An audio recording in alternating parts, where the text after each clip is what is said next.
mérite notre adoration.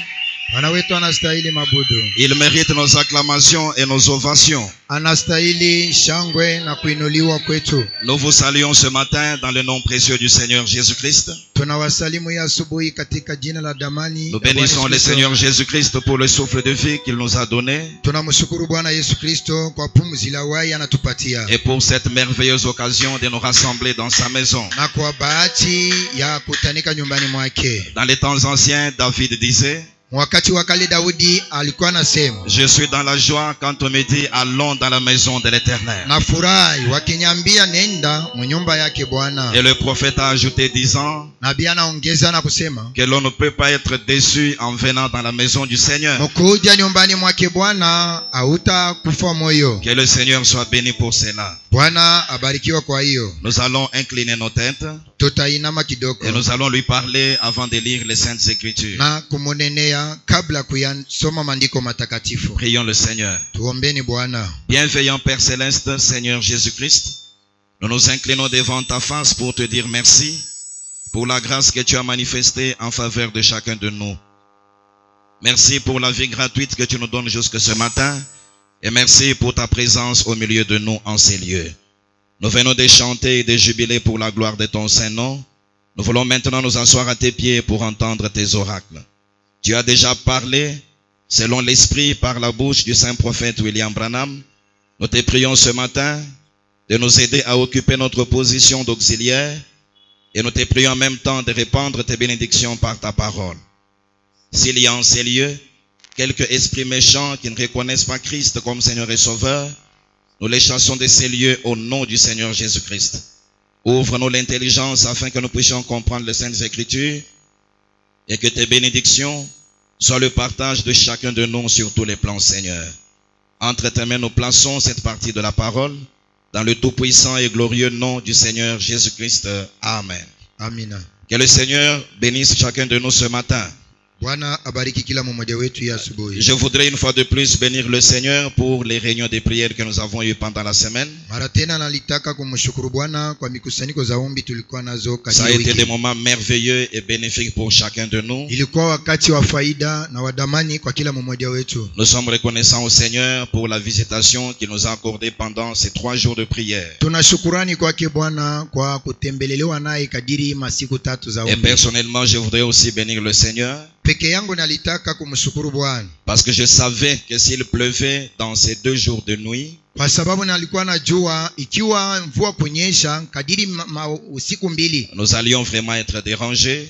tungezuriwa. J'avais avec instance prié le Seigneur d'empêcher la pluie pendant ces 2 nuits. Na kadiri yote usiku mbili nalikuwa na kazia muombi mkumuomba Bwana asimamishe kwanza mvua. Gloire lui soit rendue parce qu'il a exaucé la prière. Utukufu imwendea kwa sababu anajibu ombi yangu. Et je crois que nous avons tous expérimenté la visitation du Seigneur. Naamini ya kwamba sisi wote tuliweza kutembelelewa na Bwana. Et comme nous l'avons dit à l'aube d'hier, Kisi nalisema pambazuko ya peu jana. importe les expériences et les émotions que nous avons eues et manifestées, Aizuru maonjo na mausisimuko zenye tuliona. il est nécessaire que nous observions maintenant ce que devient notre vie après toutes ces choses. Tafadhali baada ya hiyo kuangalia maisha yetu itakuwaje. Ce matin, dans le but de faire suite à cela, Ya asubuhi mu roho ya kuongezako kubile tuliona. nous allons prendre un petit sujet que nous allons terminer ce matin même, Dieu voulant. Tutachukua adili yenye kidogo tutaimaliza paka hii asubuhi. Et nous l'intitulons comme ceci: Tunaipanga kama hivi: affranchis par la vérité.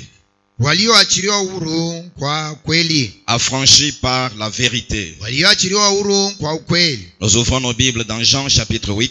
Tunafungula Biblia zetu katika Yohana mtakatifu sura yake ya 8. Nous lirons du 30e au 32e verset. Tutasoma toka mstari wa 13. Nous allons tous nous lever pour honorer la lecture de la parole de Dieu. Sisi wote tutasimama juu ya kuheshimu kusoma kwa neno la Mungu. Jean chapitre 8.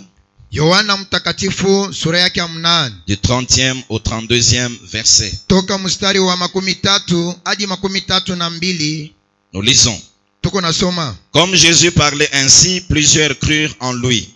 Naye alipokuwa akisema hayo, wengi walimwamini. Et il dit aux Juifs qui avaient cru en lui: Basi Yesu akawaambia wale Wayahudi waliomwamini, si vous demeurez dans ma parole, ninyi mkikaa katika neno langu, vous êtes vraiment mes disciples. mmekuwa wanafunzi wangu kweli kweli. Vous connaîtrez la vérité, Tena mtaifahamu kweli, et la vérité vous affranchira. nayo hiyo kweli itawaweka huru. Veuillez vous asseoir. Naweza Que kuketi. le Seigneur ajoute des bénédictions à la lecture de sa parole. Bwana aongeza mafanikio kusome wa neno lake. Comme je l'ai dit, notre sujet s'intitule Affranchi par la vérité. Kisi na isema adili yetu tunaipanga wenye kuwekewa huru na ukweli. Et je pense que chacun de nous peut déjà comprendre Na waza kila mmoja wetu anaweza que nous kuelewa l'avons principalement tiré du 32e verset dans notre lecture. ya kwamba tunaitosha mu mstari wa 32 yenye tunatokea mkusoma. Dans ce verset, le Seigneur a dit clairement, Kwa hii mstari Bwana anasema wazi, vous connaîtrez la vérité tena mtaifahamu ukweli, et la vérité vous affranchira. nayo hiyo ukweli itawaweka huru. Mais généralement, il nous arrive de ne pas bien comprendre les textes que nous lisons dans notre Bible. Kawaida inatufikiaka tukose kuelewa vizuri vyenye tunasomaka mu Parce que Biblia, nous nous arrêtons seulement à la petite fourchette que nous avons lue. kwa sababu tunasimamiaka paka pa kipande kidogo tenye Mais pour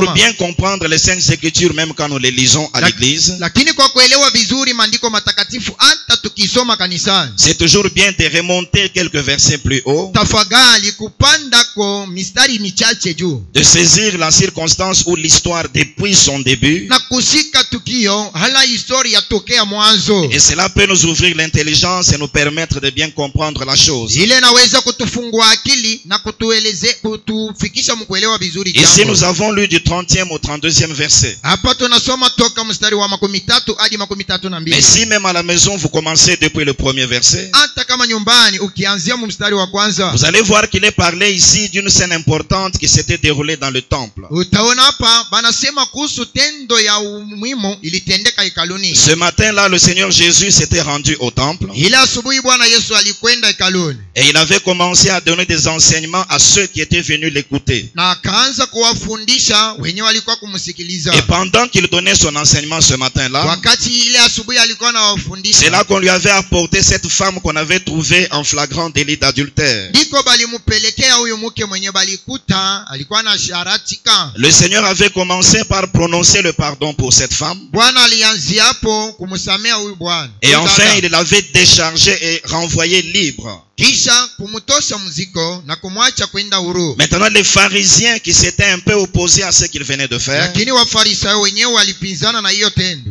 avaient commencé à discuter avec lui sur cela et même sur les Écritures. Wakaanza kubishana naye kuhusu hiyo hata kuhusu maandiko. C'est comme ça que le Seigneur était en train de répliquer à ce que les pharisiens lui avaient posé comme question. Ndivyo Bwana alikuwa anawajibia Wafarisayo kwa maulizo yao. Et pendant qu'il parlait, disant plusieurs choses de la parole de Dieu, Wakati alikuwa akinena na kusema mambo nyingi kuhusu c'est hiyo, comme ça que beaucoup de ceux qui étaient dans la salle avaient cru en lui. ndivyo wengi walikuwa katika chumba walimwamini. Ils avaient cru en lui à partir de ce qu'il donnait comme réponse aux questions des pharisiens. Wakamwamini kupitia majibu alikuwa anawajibia Wafarisayo. C'est là que l'évangile au verset 30 Ndiko Injili kumstari 13 a dit ici, nasema hapa, comme Jésus parlait ainsi, plusieurs crurent en lui. naye alipokuwa akisema hayo wengi Donc walimwamini. beaucoup de gens venaient de croire en lui. Watu wengi walitokea kumwamini. Et il dit aux Juifs qui avaient cru en lui, Akawaambia Wayahudi wenye walimwamini, si vous demeurez dans ma parole,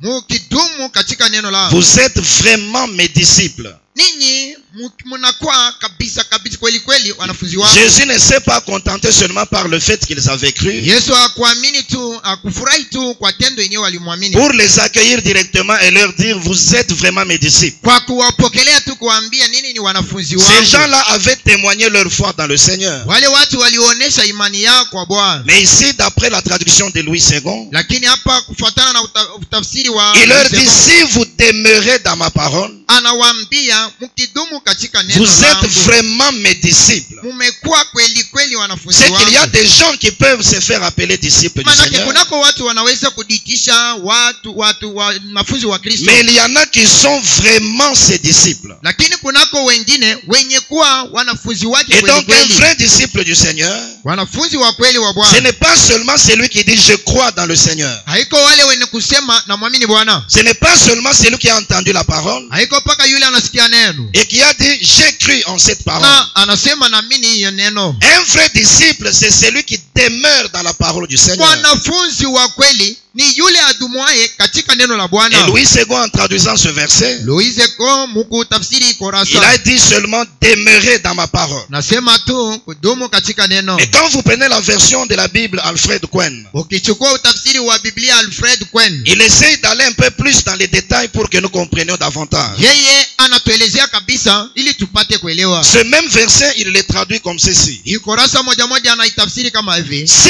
vous vous attachez à la parole que je vous ai annoncée, kama munakuwa waaminifu kuneno yenyewe na watangazia, si vous vous attachez à la parole que je vous ai annoncée, kama munalamata kuneno yenyewe na et watangazia, si vous vivez conformément à ce que je vous ai dit, na mukiishi kabisa kabisa kuyale naliwaambia, alors vous serez vraiment mes disciples. hapo mutakuwa kweli kweli wanafunzi wao. Après avoir entendu la parole, Kisha kusikiliza neno, il faut que nous nous attachions à cette parole qui nous a été annoncée. tafakari kuambatana na hiyo neno. C'est que nous et la parole sommes censés devenir un. Manake sisi na neno tunapaswa kuwa moja. Et ensuite, il faut vivre conformément à ce qui a été dit. Kisha tafakari kuishi neno. C'est par ces moyens que l'on peut être un vrai disciple du Seigneur. Kupitia kwa hiyo njia unaweza kuwa mwanafunzi wa kweli wa Il y a Bwana. beaucoup de gens qui entendent la parole de Dieu. Kunako watu wengi wanasikia neno la Mungu, Ils viennent même à l'église, ils disent qu'ils ont cru. wanakuja hata kanisani na kusema tunaamini. Eux-mêmes s'appellent et se font appeler disciples du Wao wenyewe Seigneur. kona dita na kuambia watu wauita wanafunzi wa La Bwana. parole leur a été annoncée, Neno iliwatangazia, mais pour certaines choses, ils ne s'attachent pas à cette parole. lakini juu ya vitu vingine wanakataa kulamata kuneno. Et quand ils vont se mettre à mener leur vie, Wakianza tu ils kuishi ne vivent pas conformément à ce qui leur a été dit. hawaishi kuambatana na neno Ils peuvent waliorudiwa, continuer à se faire appeler disciples ou croyants, wanaweza kuendelea na kudiita waamini, mais aux yeux du Seigneur, ils ne sont pas des vrais disciples. lakini machoni pa Bwana hawako wanafunzi wa C'est là kweli. que chacun de nous doit vérifier sa vie. Ndiko kila mmoja wetu anapaswa kuchunguza Un maisha vrai yake. disciple du Seigneur, Wanafunzi wa kweli wa ce Bwana n'est pas seulement celui qui entend ou qui dit qu'il a cru, haiko paka yule mwenye kusikia na kuamini, mais c'est celui qui s'attache à ce qui lui a été annoncé. lakini ni yule mwenye kulamata Et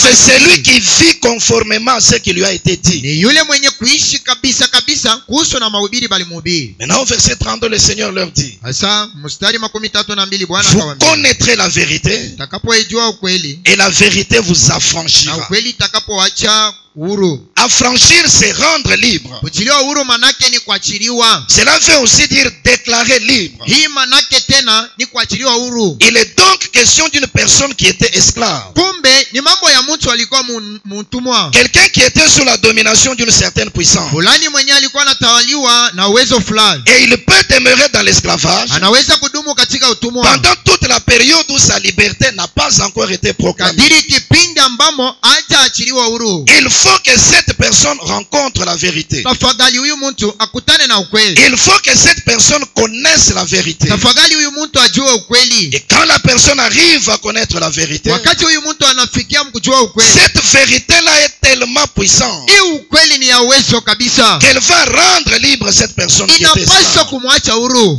Les êtres humains sont pratiquement des esclaves. Wanadamu kabisa kabisa wanakuwa watumwa. Ils étaient dans le temple devant le Seigneur. Walikuwa hekaluni mbele yake Bwana. Parmi eux, il y avait des pharisiens, des docteurs de la loi. Katikati mwao mlikuwa wadaktari wa Torati na wenye kujua kabisa Il y maandiko. avait des personnes de toute classe sociale. Mlikuwa watu wa matabaka yote ya maisha. Ils pensaient être libres. Walikuwa wanajiwazia kwa huru. Mais le Seigneur les regarde en face. Lakini Bwana akawatazama Il les kuso. considère tous comme étant des esclaves. Akawaona wote kama watumwa. Vous n'avez pas encore connu la vérité. Hamuchajua ukweli. Même si vous vous dites disciples. Hata kama mnadita Mais wanafunzi. moi, le Seigneur, je vois que vous êtes esclaves. Lakini mimi Bwana naona ya kwamba mko Mais il watumwa. vous faut la proclamation de la liberté. Lakini inamibidi wawatangazia uhuru. Vous connaîtrez la vérité. Mutakayejua Vous ukweli. rencontrerez la vérité. Mutakutana na ukweli. Connaîtrez la vérité. Mutajua Et ukweli. la vérité vous affranchira. Nayo ukweli itakapowatia huru. La personne qui a besoin de la liberté Mtu mwenye kuhitaji uhuru et qui se retrouve d'abord dans l'esclavage, na kwanza anakutanika mtumwa. pour arriver à être libre, Juu ya kuwa huru, il faut premièrement que cette personne kwanza tafadhali huyu mtu prenne conscience qu'elle est esclave. ajue ya kwamba ni mtumwa. C'est le premier pas à marquer vers la liberté. Jo hatua ya kwanza kuelekea kukweli. Il faut que l'on se reconnaisse d'abord esclave. Tafadhali ujue ya kwamba niko mtumwa. Deuxièmement, Cha pili, il faut qu'on haïsse cet état d'esclave. tafadhali we kuchukia ile hali yako ya utumwa. Parce que si on est content d'une certaine Kwa situation, sababu ukifuria on ne peut pas rechercher une autre. hawezi kutafuta ingine. Il faut premièrement prendre conscience qu'on est esclave. Kwanza tafadhali kujua ya kwamba kumtumwa. Deuxièmement, haïr cet état Cha d'esclave. pili, kuchukia hali ya utumwa. Troisièmement, rencontrer et connaître la vérité. Cha tatu, kukutana na kujua ukweli. Quatrièmement, accepter l'affranchissement que la liberté proclame. Cha nne, kuichika uhuru yenye kutangaziwa na ukweli. Accepter l'affranchissement que la vérité proclame. Kuichika uhuru yenye kutangaziwa na ukweli. Et cinquièmement, enfin, Cha tano, misali, lorsque la liberté est proclamée par la vérité, wakati ukweli natangaza uhuru, cinquièmement, vous devez vivre en conséquence. kabisa kabisa unapaswa kuishi na Vous matukio. devez cesser de vivre comme un esclave Unapaswa kuacha kuishi kama et mtumwa produire maintenant la vie d'une personne qui est libre. na kupamba maisha ya mtu aliye huru. Ce sont là les 5 pas que l'on doit marquer Yale ndio hatua tano yenye tunapaswa pour kujua. enfin produire une vie de liberté. Juu ya mwishayo kupamba maisha ya uhuru.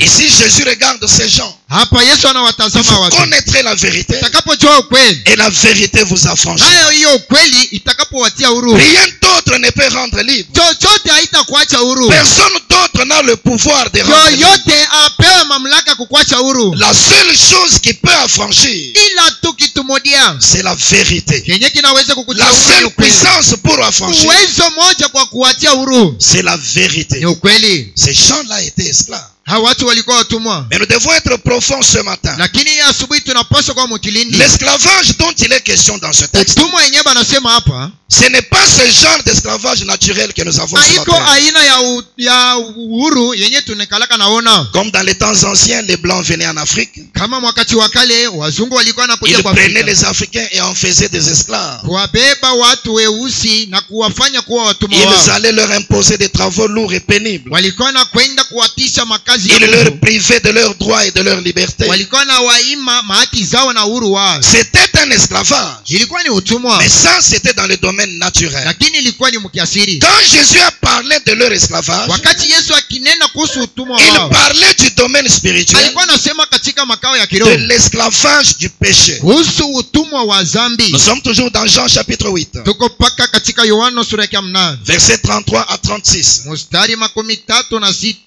hadi 36. Quand il leur a dit, vous connaîtrez la vérité et la vérité vous affranchira. Wakati aliwaambia mtajua ukweli na ukweli itawatia huru. Verset 33, il lui répondit, Mstari 13 wakamjibu, nous sommes la postérité d'Abraham sisi tu uzao wa Ibrahimu, et nous ne fûmes jamais esclaves de personne. wala hatuja kuwa watumwa wa mtu wakati wowote. Comment dis-tu, vous deviendrez libres? Nao unasema je, mtakuwa huru? Jésus leur a parlé du domaine spirituel. Yesu akawajibu akawanenea, Comme ils kuhusu étaient kawaida. charnels, ils ont ramené dans le domaine naturel. Sisi wao walikuwa wa kimwili, wakaipeleka mkimwili. Nous sommes la postérité d'Abraham Sisi ni uzao wa et nous ne Ibrahimu fûmes jamais esclaves de personne. na hatuja kuwa watumwa wa mtu wowote. Comment dis-tu, vous deviendrez libres? Nao unasema je, mtakuwa huru? En vérité, je vous le dis. Yesu akawajibu, amina amina nawaambia. Leur répliqua Jésus, Kila akasema Yesu, quiconque se livre au péché est esclave du péché. kila tendaye dhambi ni mtumwa wa dhambi. Quiconque se livre au péché est esclave du péché. Kila tendaye dhambi ni mtumwa wa dhambi. Or, l'esclave ne demeure pas toujours dans la maison, Mtumwa akalake tu nyumbani, mais le Fils y demeure toujours. lakini mwana yuko amo. Si donc le Fils vous affranchit, Basi kama mwana akiwaweka huru, vous serez réellement libre. mtakuwa huru kweli kweli. Il est donc question de l'esclavage du péché. Hapa kumbe ni mambo ya utumwa wa dhambi. Ces gens et même tous les êtres humains de la terre Hao watu hata wanadamu duniani se retrouvent dans cet esclavage du péché. wanakutanika katika utumwa wa dhambi. Ils sont liés par des chaînes. Wamenaswa kwa minyororo, Ils sont sous l'emprise d'une certaine autorité. wametawaliwa na uwezo fulani, Ils n'ont pas la liberté de faire toutes choses. wanakosa uhuru kutenda lolote. Les limites ont été tracées tout autour d'eux. Wanawachilia mipaka kando kando Ils pao, ne dépendent pas d'eux-mêmes. hawatumika muhuru. L'être humain se retrouve Mwanadamu eko nakutanika dans des circonstances katika tukio où il y a comme une puissance qui domine sur lui. ambamo iko sawa eko natawaliwa na uwezo fulani. L'esclavage du péché. Utumwa wa zambi. Et le péché en principe c'est l'incrédulité à la Na parole de zambi Dieu. mukweli ni kutokuamini kuneno la Mungu. Et sur la terre cet esclavage du péché Na duniani iwe utumwa ya zambi a commencé depuis la chute en Éden. ilianza tokea yako kuanguka katika Edeni. Dans le sermon ces jours-là sur le calvaire, Katika mahubiri ile siku kwa Kalvari prêché le 25 septembre 60. yenye kuhubiriwa tarehe 25 mwezi wa 9 mwaka 16. Point 47, il dit ceci. Aya 47 anasema hivi: Et quand le péché est arrivé sur terre, wakati zambi ilifika duniani là-bas au commencement, kule mwanzo, comme un voile d'obscurité tombé des cieux, kama vile panzia ya giza ikaanguka toka mbinguni, il a littéralement paralysé la terre. kweli ikapozesha udongo, Il a précipité dans l'esclavage akawasukuma katika utumwa, toutes les créatures de la terre akaisukuma maumbile yote ya dunia et toute la création de Dieu. na kiumbe kya Mungu. L'homme était sous l'esclavage de la mort, Mwanadamu alitawaliwa na mauti, de la maladie, magonjwa des ennuis, na matatizo du chagrin. na huzuni. Avec lui, toute la nature est tombée. Pamoja naye maumbile yote ilianguka. Le péché était un anesthésique. Zambi ilikuwa na opozesha, Un anesthésique ilikuwa na wachokesha, qui en fait a paralysé la terre. yenye ilichokesha dunia. Alors nous nous sommes retrouvés ici Hapo tukakutanika hapa sans espérance bila taraja, parce que toutes les créatures de la terre y étaient assujetties. kwa sababu maumbile yote ya Mungu ilitawaliwa, Et tous ceux qui naissaient sur terre y étaient assujettis. na wote alikuwa nazaliko duniani naye alikuwa mtumwa. Quand Dieu avait placé l'homme sur la face de la terre, Wakati Mungu alitia binadamu duniani, l'homme n'était pas esclave du péché. mwanadamu hakuwa mtumwa wa dhambi. L'homme était libre dans le domaine de son père. Mwanadamu alikuwa huru katika makao ya baba Il yake. avait la liberté d'obtenir tout ce dont il avait besoin. Alikuwa na huru kushika yoyote alikuwa na hitaji. Il avait la nature de Dieu en lui. Alikuwa na asili ya Mungu ndani mwake. Rien d'autre de mal n'avait de l'emprise sur son Chochote être. kilicho kibaya hakikuwa na mshika. Mais quand il a été entraîné dans l'incrédulité à la parole de Dieu, Lakini wakati aliingia mtokuamini kuneno la quand Mungu, le péché est arrivé sur la terre, wakati zambi ilifika udongoni, c'est le péché qui a précipité dans l'esclavage ni zambi ilimsukuma katika utumwa. toutes les créatures de la terre Maumbile yote ya et dunia toute la création de Dieu. na kiumbe kyake Mungu. Le péché qui est l'incrédulité à la parole de Dieu, Zambi yenye kuwa utokuamini kuneno il a ses attributs ou ses fruits. iko na matunda au vipaji vyao. Les attributs du péché sont la mort, Vipaji vya zambi ni mauti, maladie, magonjwa, les chagrins et les ennuis. huzuni, hata matatizo. Tous les maux que nous avons sur la terre aujourd'hui, Mabaya yote yenye kwa duniani leo ce sont des attributs de ni l'incrédulité. vipaji vya utokuamini. Et depuis lors, l'homme s'est retrouvé esclave. Na tokea hapo mwanadamu akakutanika mtumwa. Peut-être un petit démon d'impudicité domine sur un être humain. Saa zengine ndemona kidogo wa uzinifu En inakuangukia lui-même, il peut avoir le désir de bien vivre. ndani mwake, anaweza kuamua kuishi vizuri, Mais il n'arrive pas à faire ce qui est bien. lakini afikia mkutenda Parce kitu qu'il y a kizuri, une autre puissance qui domine sur lui et qui le conduit. kwa sababu kunako uwezo ingine yenye kumtawala na kumwongoza. Il est donc esclave de cet esprit-là. Kumbe huyu mtu amekuwa mtumwa wa hii roho. Tout homme marié, par exemple, Mtu wote mwanandoa il peut lui-même dire dans ses paroles de vœux, anaweza hata katika kiapo kyake kusema, je promets que je serai loyal et fidèle. na kuadia taheshimu torati Je ne kwa regarderai mwaminifu pas kwa- une autre femme. mimi sitamtazama mke Ce mwingine. n'est pas toujours qu'il manque de sincérité quand il le dit. Na iko paka ya kwamba anakosa waki wa moyo Mais akisema quand il hivyo, lui arrive de regarder à une autre femme, lakini kama inamfikia kutazama mke mwingine, c'est quelque chose d'autre qui domine sur lui, ni kitu fulani kengine kenye qui kumtawala, l'amène à faire des choses que lui-même ne veut pas faire. kenye kinamfikisha mkufanya vitu vyenye Et yeye mwenyewe hawezi kufanya. parfois, quand il s'assoit, qu'il rentre en lui-même, Mara ingine akiketi tu na kuanza kufikiria, il peut même dire, j'ai mal fait, anaweza hata kusema anafanya vibaya, je vais tourner la page. Je tapendusha ne reviendrai plus sur cette voie. mimi sitaishi tena Mais mzinifu. tant qu'il est esclave de cet esprit-là, Lakini wakati wote ingali mtumwa wa euro, tant que ce démon-là domine sur lui, wakati wote ile demona iko na à mtawala, coup sûr, il le ramènera dans la même chose. kila mara ule demona atakapomrudisha mpaka mzinifu. L'homme qui tombe malade ne veut pas toujours tomber malade. Mtu mwenye kukonjwa yeye hataki kukonjwa, Il a besoin de marcher comme tous les autres. anahitaji kutembea kama watu wote, Il a besoin d'être en bonne santé comme tous les autres. anahitaji kuwa mwafya njema kama watu Mais un démon wengine, de maladie peut venir dominer sur lui. lakini demona wa magonjwa anaweza kumtawala, Et cette maladie-là peut devenir même chronique. na ile ugonjwa inaweza hata kumkula À mwili tel point qu'il en devient esclave. munukta kwamba amekuwa mtumwa wa hii Même ugonjwa. le peu qu'il gagne de son travail, le peu qu'il gagne de son Kisoko iko travail, nafunga kukazi lake, passe toujours vers les mains des médecins. iko napita mpaka inakwendea wanganga, Il est devenu esclave de la maladie. amekuwa mtumwa wa ugonjwa. L'homme dont le cœur est rempli de chagrin et de Mtu ennuis. mwenye moyo wake imekuliwa na Il ne huzuni, veut pas vivre dans cet état-là. hataki kuishi mwa hiyo Voilà hali. pourquoi l'être humain, Mweneni mbona mwanadamu quand il a beaucoup de chagrin et des ennuis dans son cœur, wakati yeko na mahuzuni nyingi moyoni, voyez-vous, il va prendre de la bière mnaona atatumia pour pombe essayer de dissiper ses soucis. sio kujaribu kutosha yale C'est mahuzuni. parce qu'il n'a pas été créé pour avoir des ennuis. Ni kwa sababu hajaumbiwa juu ya kuwa na En matatizo. lui-même, il sent qu'il doit être un être libre. Ndani mwake anasikia kwamba napaswa kuwa huru, Mais il y a un esclavage qui pèse sur lui. lakini kunako utumwa yenye kutia uzito juu Et yake, l'être humain n'en peut rien. na mwanadamu hawezi Tous les lolote. efforts qu'il peut fournir, Bidii yote anaweza toutes kutua, les stratégies qu'il va mettre en place, mitindo zote atatia kazini, finissent par échouer. itaishia hapo mpaka Parce que mkushindwa, pour commencer, lui-même est pécheur. kwa sababu kwanza ye mwenyewe ni mtenda zambi. Frères et sœurs,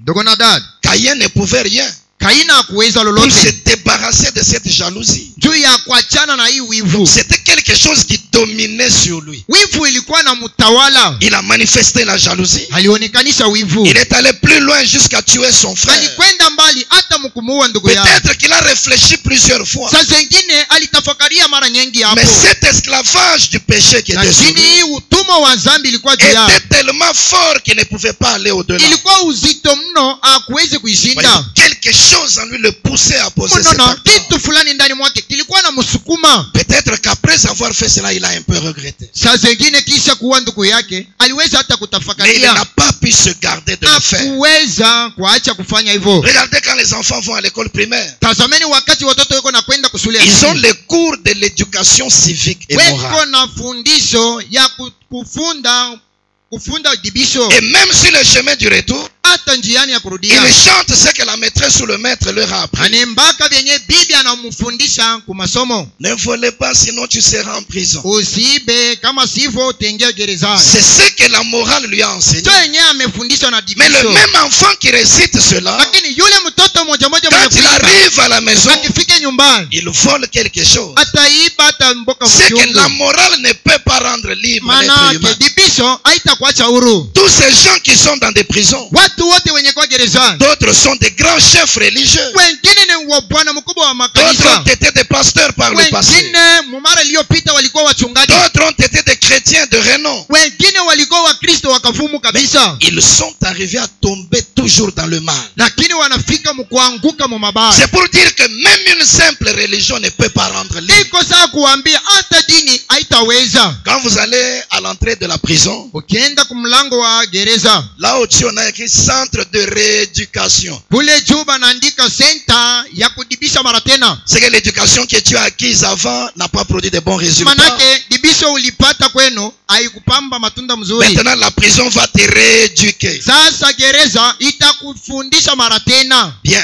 Vizuri. Mais si la prison rééduquée, Kama gereza iko na dibisha mara c'est que tena, tout celui qui est passé par la prison ne pouvait rien faire de mal. manake yoyote mwenye alikuwa mgereza hawezi kutenda tena mabaya. Mais pourquoi après être sorti de la prison, il Lakini mbona récidive? kisha kutoka mgereza uko nafanya tena C'est mabaya? que même la prison ne peut pas rendre libre. Manake hata gereza haitakuacha huru. À la fin de l'année, les gens se réjouissent. Kwa mwisho wa mwaka watu weko na furaha, Les gens font l'inventaire de leur vie. watu weko na chunguza maisha yao, Ils disent, je vais tourner la page. na anasema tapinduza ukurasa, J'oublie tout le mal que j'ai fait l'année passée. tasaulika mabaya yote nalifanya Cette mwaka nouvelle iliyopita. année, je vais essayer de faire Hii mieux. mwaka mpya tajaribu kutenda Ce ne mema. sont que des décisions prises au niveau humain. Hii ni mpaka mipango ya wanadamu. Quelque temps après, il retombe dans les mêmes erreurs. Kisha masiku chache anaanguka tena mwa ile C'est que kosa. même le fait de tourner la page ne résout pas le problème. Manake hata tendo ya kupinduza kuongeza ukurasa haitakuacha huru. Quand l'être humain se retrouve esclave de la maladie. Wakati mwanadamu anakuwa mtumwa wa ugonjwa. D'ailleurs, il y a la médecine préventive et la médecine curative. Japo kunako magonjwa ya kutangulisha kukutunza kabla magonjwa na ingine ya kutunza magonjwa. La médecine préventive donne toutes les directives. Ya kukuepusha inaweza kukupatia Pour makanuni. éviter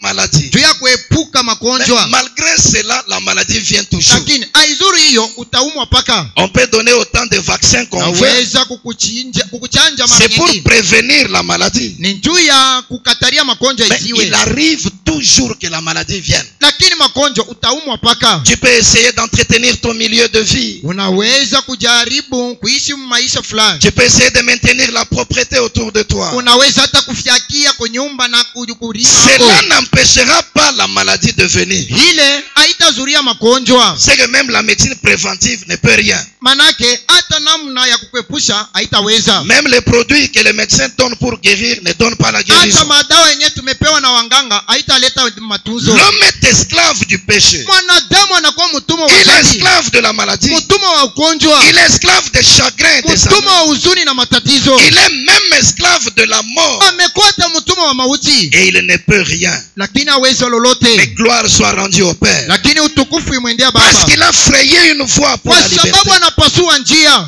Dès que l'homme se retrouve esclave, Mara tu mtu anakutanika mtumwa. il n'est pas censé continuer à se débrouiller par lui-même. Anapaswa kwanza kujitatarusha kwa yeye Mais il mwenyewe. doit vite chercher la vérité. Lakini kwa rafla anapaswa kutafuta Vous ukweli. connaîtrez la vérité. Utakapojua ukweli, Et la vérité vous nayo affranchira. hiyo ukweli itawacha huru. J'aimerais dire à chacun de nous ce matin, Nataka kuambia kila mmoja wetu ya que tu asubuhi. n'as pas été créé pour être esclave. Akumbiwa juu ya kuwa mtumwa. Que ce soit un démon de péché qui domine sur toi. Iwe demona kukutawala. Que ce soit des ennuis qui dominent sur toi. Iwe hata matatizo Que kukutawala. ce soit des démons de maladie qui dominent sur Hata toi. demona ugonjwa kukutawala. Tu n'as jamais été créé pour être esclave. Haujaumbiwa kuwa mtumwa. Dans le sermon L'aigle dans son nid, Katika mahubiri tai katika choto prêché le yake. 5 juillet 57. Yenye kuhubiriwa tarehe 5 mwezi wa 7 mwaka 57. Point 12, il dit ceci. Haya 12 anasema hivi. Il était allé dans un zoo Alikwenda katika mpango ya kuchungia et il wanyama. avait vu un aigle retenu dans une cage. Aliona montai mwenye kuchungwa mkanyumba C'est là qu'il kidogo. s'est dit, cet oiseau a été créé pour être libre et parcourir les Siku cieux. alisema huyu ndege aliumbiwa njoo kwa huru na kwanza kutembea Mais ce n'est hewani. pas bien qu'il se retrouve dans une cage. Haiko vizuri akutanika mka kifungo. Et pendant qu'il était étendu là, Wakati alikuwa pale,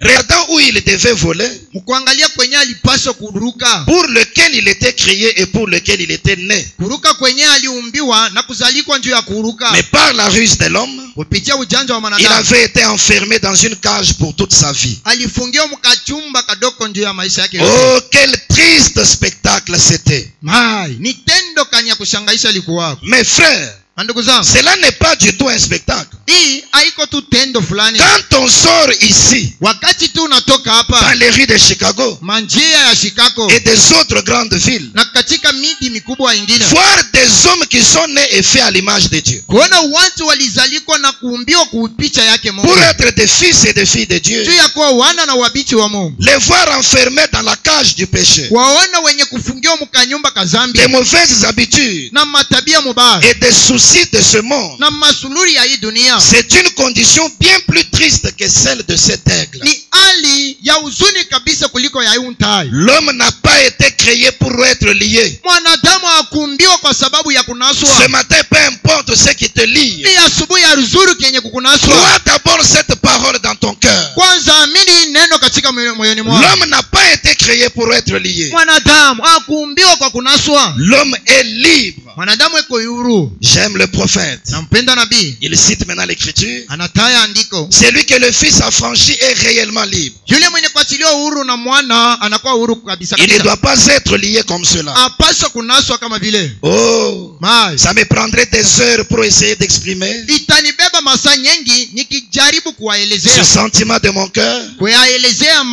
mania ya moyo wangu. et les différentes choses qui enferment les hommes dans une cage Na vitu tofauti vyenye kufungia wanadamu katika chumba et les privent de leurs privilèges. na kuwaima mafadhili yao. L'homme est à l'image de Dieu. Mwanadamu eko mpicha ya Mungu. Il ne doit pas être l'esclave de Satan. Apaswa kuwa mtumwa wa shetani. Il n'a pas été créé pour être un esclave. Akumbiwa juu ya uwe utumwa. Frère, tu n'as pas été créé pour être impudique. Nduku aumbiwe njoo kwa mzilifu. Ma sœur, tu n'as pas été créé pour être commère. Dada akuumbiwe njoo kwa wakabwabwa. Tu n'as pas été créé pour être diabétique. Akuumbiwe njoo kwa na malaria sukari. L'homme est à l'image de Dieu. Mwanadamu ameumbiwa mpicha yake Il ne doit pas être esclave de Satan. Apasha kwa mtumwa wa shetani. Il n'a pas été créé pour être un esclave. Akuumbiwa njoo kwa mtumwa. Il a été créé pour être un fils. Alipoumbiwa kwa njoo kwa mwana. Dieu a créé l'homme à sa propre image. Mungu aliumba mwanadamu kwa picha yake. Il a placé en lui une âme immortelle et une soif pour Dieu. Akatia ndani mwake nafsi yasiyokufa na kiu juu ya Mungu. Mais l'homme cherche à étancher cette sainte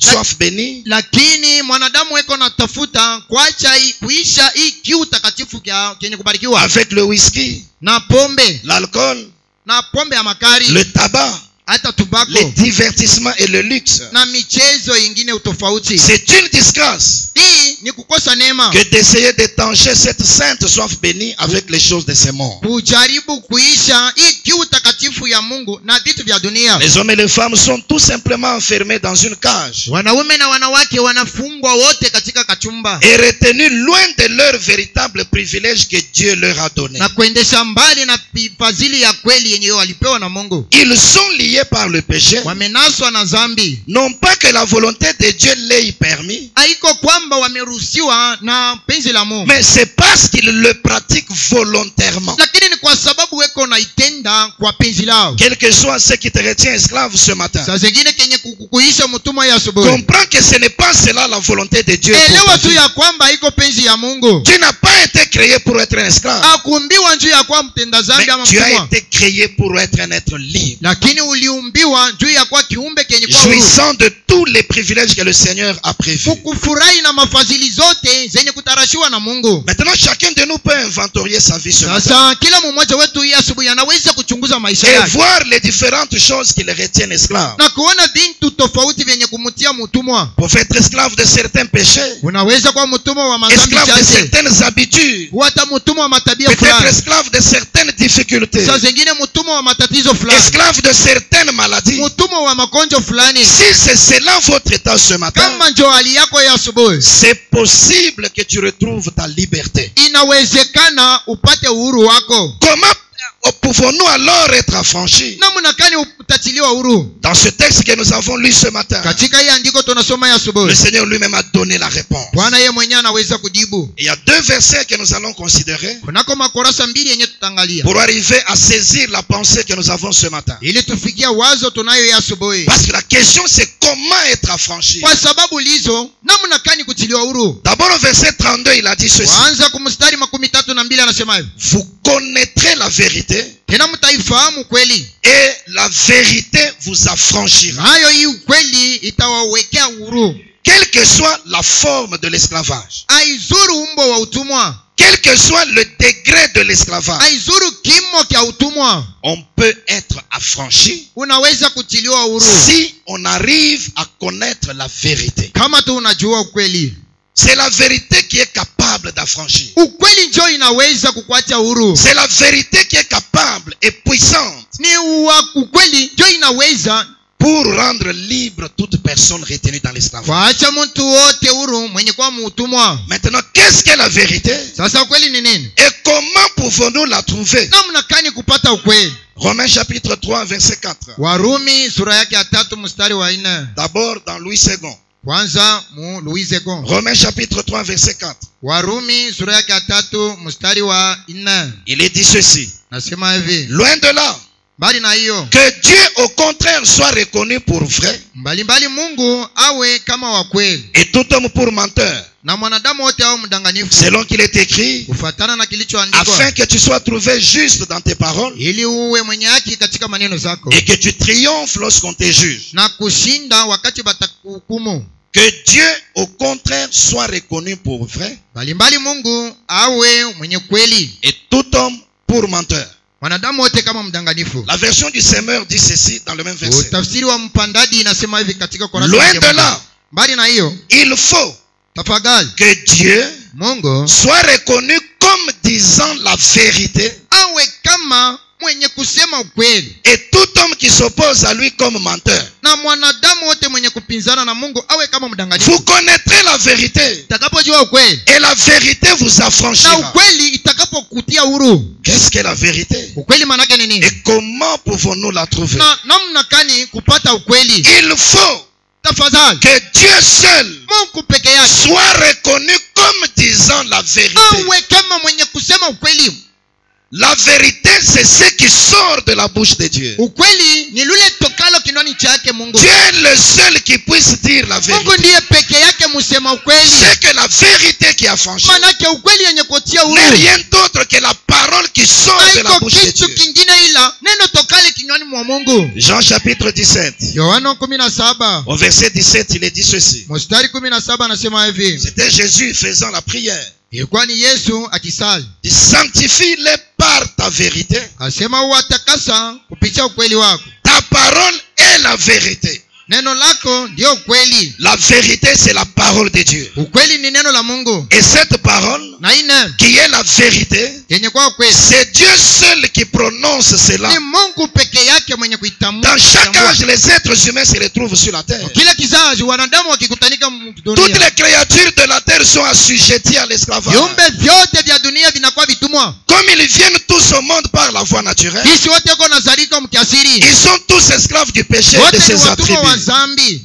Dieu Mm. doit parler dans chaque âge. Mungu anapaswa kunena mwa kila kizazi, Et Dieu ne vient pas parler comme un vent. na Mungu asiwe kusema kama Il upepo. prend une forme humaine sur la terre. Anatua umbo wa mwanadamu Et duniani, cet homme-là, qui est le prophète de Dieu, na yule mtu mwenye kuwa nabii wa Mungu devient la représentation de Dieu sur la terre. amekuwa msimamizi wa Mungu duniani. C'est Dieu sous la forme d'un homme appelé un homme. Ni Mungu katika umbo wa mwanadamu wenye kuitiwa mwanadamu. Dieu se voile dans cet homme-là. Mungu anajificha mwa huyu Et alors mtu. lui-même, Dieu parle à travers cet homme-là. Hapo yeye mwenyewe Mungu anasema kumpitia huyu mwanadamu. Cet homme-là qui est le prophète, Yule mtu mwenye kuwa nabii, il n'exprime pas ses propres pensées. yeye eka lake nasema mawazo Ce yake. n'est même pas lui qui parle. Haiko hata yeye anenaye. Il devient la bouche de Dieu. Amekuwa kinywa chake Mungu. Dieu parle à travers son Mungu prophète. ananena kupitia nabii Et wake. ce qui sort est la vérité. Na kile tokacho ni ukweli. Et c'est cela qui rend libre. Na njoo yenye kukuacha huru. La parole de Dieu dans chaque âge Neno la Mungu mwa kila kizazi est la vérité pour chaque âge. ndio kweli ya dunia, Et c'est la seule chose na ni kitu moja qui peut affranchir les gens de cet âge-là. kenye kinaweza kuacha huru watu wa mwili Les kizazi. hommes qui sont sur la terre peuvent avoir leur théorie. Watu wenye kwao mdunia wanaweza kuwa na mitindo zao. Les églises peuvent exister un peu partout. Makanisa zinaweza kuwa mahali popote. Des doctrines même intelligentes peuvent être enseignées. Mafundisho hata ya akili wanaweza Mais wanaifundisha, il faut que les prophètes de Dieu paraissent sur la terre. lakini tafadhali nabii wake Mungu aonekana Dieu duniani. vient le confirmer comme étant envoyé Mungu de lui. anakuja na kumtisha kama aliyetumwa na Il Mungu. proclame le message qui est la vérité. Anatangaza ujumbe iliyo kweli, Et c'est cette vérité-là qui rend libre. na njoo hii kweli na kukuacha huru. Noé est apparu dans son temps. Nuru akaonekana wakati wake. Les hommes étaient esclaves du péché. Watu walikuwa watumwa wa Il a dhambi. proclamé le message. Akatangaza ujumbe. Le message de Noé était la vérité. Ujumbe wa nuru ilikuwa ni ukweli. C'est cette vérité-là qui les avait rendus libres. Ile ukweli iliwaacha huru. Moïse est arrivé en Égypte. Musa akakwenda Il Misri, les a trouvés esclaves. akawakuta watumwa. C'était Dieu sous la forme de Moïse. Ilikuwa Mungu katika umbo wa Moïse Musa. a proclamé le message. Musa akatangaza Le ujumbe. message de Moïse était la vérité. Ujumbe wake Musa ilikuwa ukweli. Quand ces gens-là ont demeuré dans le message, Wakati wale watu walidumu katika ujumbe, ils sont restés attachés à ce qui leur avait été wakati annoncé. walilamata kwa matangazo ya Musa, Et ils ont vécu conformément à cela. waliishi kuambatana na ile. Ils étaient des vrais disciples dans leur temps. Walikuwa wanafunzi wa kweli Ils wakati wao. avaient connu la vérité, Walijua ukweli qui était le message que Moïse avait apporté. yenye ilikuwa ujumbe wa Musa, Et cette vérité-là les avait rendus libres. na ile ukweli ikawatia C'est uhuru. que jusque-là, Hapaka na la hapa, vérité, c'est la parole de Dieu. ukweli ni neno la Mungu Ce qui sort de la bouche de Dieu. kenye kutoka kinywani mwa Mungu. On peut mettre cela sur papier. Unaweza kuitia katika Quand makosa. vous lisez la parole de Dieu, Ukisoma neno la Mungu, en d'autres termes, vous lisez la vérité. kusema kwengine kwa unasoma La ukweli. vérité peut être comme un texte dans la Bible. Ukweli inaweza kuwa kama maandiko Biblia. Ça peut être comme un texte dans une brochure. Inaweza kuwa kama maandiko mkitabu kia Ça mahubiri. peut être la parole captée sur une bande. Inaweza kuwa hata katika magazeti. La vérité peut avoir cette forme-là. Ukweli inaweza kubeba hiyo umbo. Mais ce n'est pas la seule forme qu'elle peut Lakini prendre. haiko peke yayo umbo moja. Le même Jésus Yesu yule qui yule a dit vous connaîtrez la vérité. mwenye alisema mtakapojua Et ukweli la vérité vous na affranchira. ukweli itakapowaweka On vient huru. de voir que c'est la parole qui sort de la bouche de Tunatokea Dieu. mkuona kwamba ni neno. Mais au verset 36, le même Jésus a dit ceci. Lakini kumustari 36 Yesu yule yule anasema hivi, Si donc le Fils vous affranchit, mbe kama mwana anawatia huru, vous serez réellement libre. mutakuwa huru kweli kweli. Tu nous as dit au verset 32 Ulituambia kumustari que 32 vous connaîtrez la ya vérité kwamba mtakayejua et ukweli la vérité vous na affranchira. ukweli itakapowaweka huru. La vérité, c'est la parole de Dieu. Ukweli ni neno la Mungu, C'est le message de l'heure. ni ujumbe wa wakati. Ça peut être un texte dans un livre, Inaweza kuwa hata maandiko tout comme mkitabu des paroles sur banc. au tena kama maneno Mais katika maintenant, kanda. toi-même, Sasa wewe mwenyewe si le Fils vous affranchit. kama tu mwana anawacha huru. Mais toi, Jésus, tu as été présenté comme le Fils de Dieu. Lakini wewe Yesu tulikuona kama mwana wa Mungu. C'est que la vérité qui affranchit Manake ukweli yenye kuacha huru peut changer de forme inaweza kubadilisha et umbo devenir un être humain qui marche na sur la kuwa terre. mwanadamu tembeaye duniani. Si donc le Fils vous affranchit, Kama tu mnachiliwa uhuru na vous mwana, serez réellement libre. kweli kweli mtakuwa uhuru. Jésus, Yesu, nous avons mal compris. tunaelewa vibaya? Non, vous n'avez pas mal compris. Hapana, amwelewa vibaya. Jean chapitre 14, Yohana mtakatifu 14 verset 6. mstari wa 6. Jean chapitre 14, Yohana sura yake 14 verset 6. mstari wa Jésus lui dit, Yesu akamwambia, je suis le chemin, mimi ni njia, la vérité ukweli et la vie. na uhai. Nul ne vient au Père que par moi. Hakuna mtu mwenye kwenda kubaba bila kupitia kwangu. Vous savez, il faut grandir dans les Écritures. Mnajua, tafadhali kukomana mu maandiko. Suivez la voie de Dieu. Fuateni njia ya Mungu. Le chemin droit. Mbale barabara yenye Quand on nyofu. parle du chemin, Wakisema kuhusu les gens njia, passent directement au macadam. watu weko na wazia hii shose. Pas seulement ça. Hapana. Un être humain peut être le chemin. Mwanadamu anaweza kuwa barabara. Jésus avait un corps. Yesu alikuwa na mwili. On pouvait serrer la main au chemin. Angeweza kulamukia njia. On pouvait marcher avec le chemin. Na wangeweza kula na njia. On pouvait manger avec le chemin. Wangeweza kula na barabara. Je suis le chemin, Mimi ni njia, la vérité et la vie. ukweli na uhai. L'homme qui était en train de marcher au milieu d'eux Mtu mwenye alikuwa anatembea katikati mwao était lui-même la vérité qui devait les affranchir. alikuwa yeye mwenyewe ukweli yenye ingepaswa kuacha huru. La vérité, ce n'est pas seulement un texte Ukweli haiko paka maandiko ou des paroles captées sur une au bande. maneno zenye kutilia pa Mais makazeti. l'être humain peut aussi être la Lakini vérité. mwanadamu anaweza kuwa pia ukweli, Parce que quand la parole se fait chair, kwa sababu wakati neno elle inajumlisha devient cet homme-là. anakuwa ule mtu. L'homme lui-même est la vérité. Mwanadamu yeye mwenyewe ndiye ukweli. Oh, croyez-vous en cela? Eti La mnaiamini? vérité, c'est un être humain. Ukweli ni mwanadamu. Un être humain qui peut marcher. Mwanadamu anaweza Un kutembea. être humain qui peut s'habiller. Mwanadamu mwenyewe anaweza La kuvaa. vérité, c'est un homme. Ukweli ni mwanadamu. Quand Jésus était sur la terre, Wakati Yesu alikuwa duniani, dans son propre corps physique, katika mwili wake wa binafsi, il était la vérité. alikuwa ukweli. Il était le seul qui pouvait rendre libre. Alikuwa peke yake, angeweza kuacha watu huru. Les gens pouvaient aller à la synagogue. Watu wangeweza kwenda Ils kusinagogi, pouvaient être pharisiens. wangeweza kuwa hata Ils pouvaient Wafarisayo, être sadducéens. wangeweza kuwa Scribes et Wasadukayo, hérodiens. waandishi na watu wa Herodia. Jésus était la vérité. Yesu alikuwa ukweli. Le seul moyen d'être libre en ces temps-là, Njia tu moja ile wakati kuwa huru, il fallait le connaître lui. ilipendeza kumjua ama Et alors kumjua. lui, en étant la vérité, Sasa Yesu kama ukweli il pouvait les rendre libres. angeweza kuwaweka huru. Il était le Fils qui donnait l'affranchissement. Sema ni mwana njo mwenye kuacha huru. Dans l'Ancien Testament, Dieu avait donné cela sous forme d'éthique.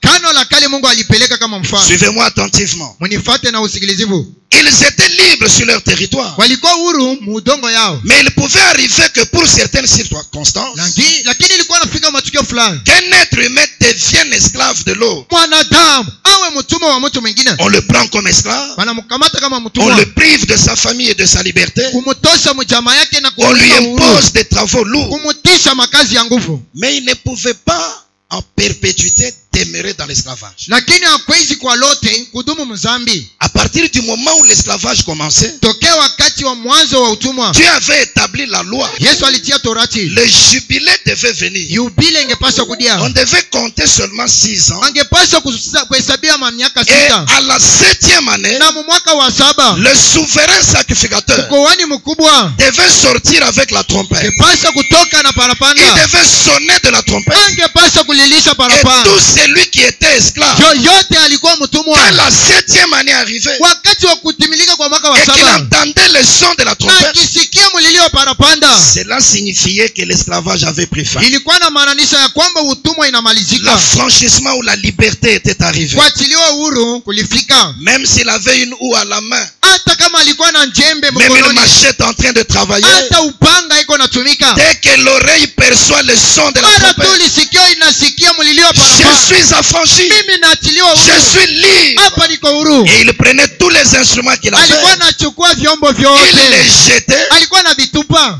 Le son de la trompette Mlilio wa parapanda était comme un enseignement qui entrait en lui ilikuwa sawa mafundisho yenye kuingia ndani mwake, et qui le rendait têtu devant son chef de corvée. na ilikuwa namupatia kichwa nguvu mbele ya bwana mkubwa wake wa kazi. Je ne suis plus ignorant de ce que je suis. Mimi sina tena wasio kujua kile N'as-tu pas nilikuwa. entendu le son éclatant de la Eti wewe trompette? usikia mlilio wa parapanda. Au revoir, chef de corvée. Kwaheri bwana mkubwa wa J'ai été kazi, affranchi. mimi natiliwa uhuru, Je suis libre. hapa niko huru.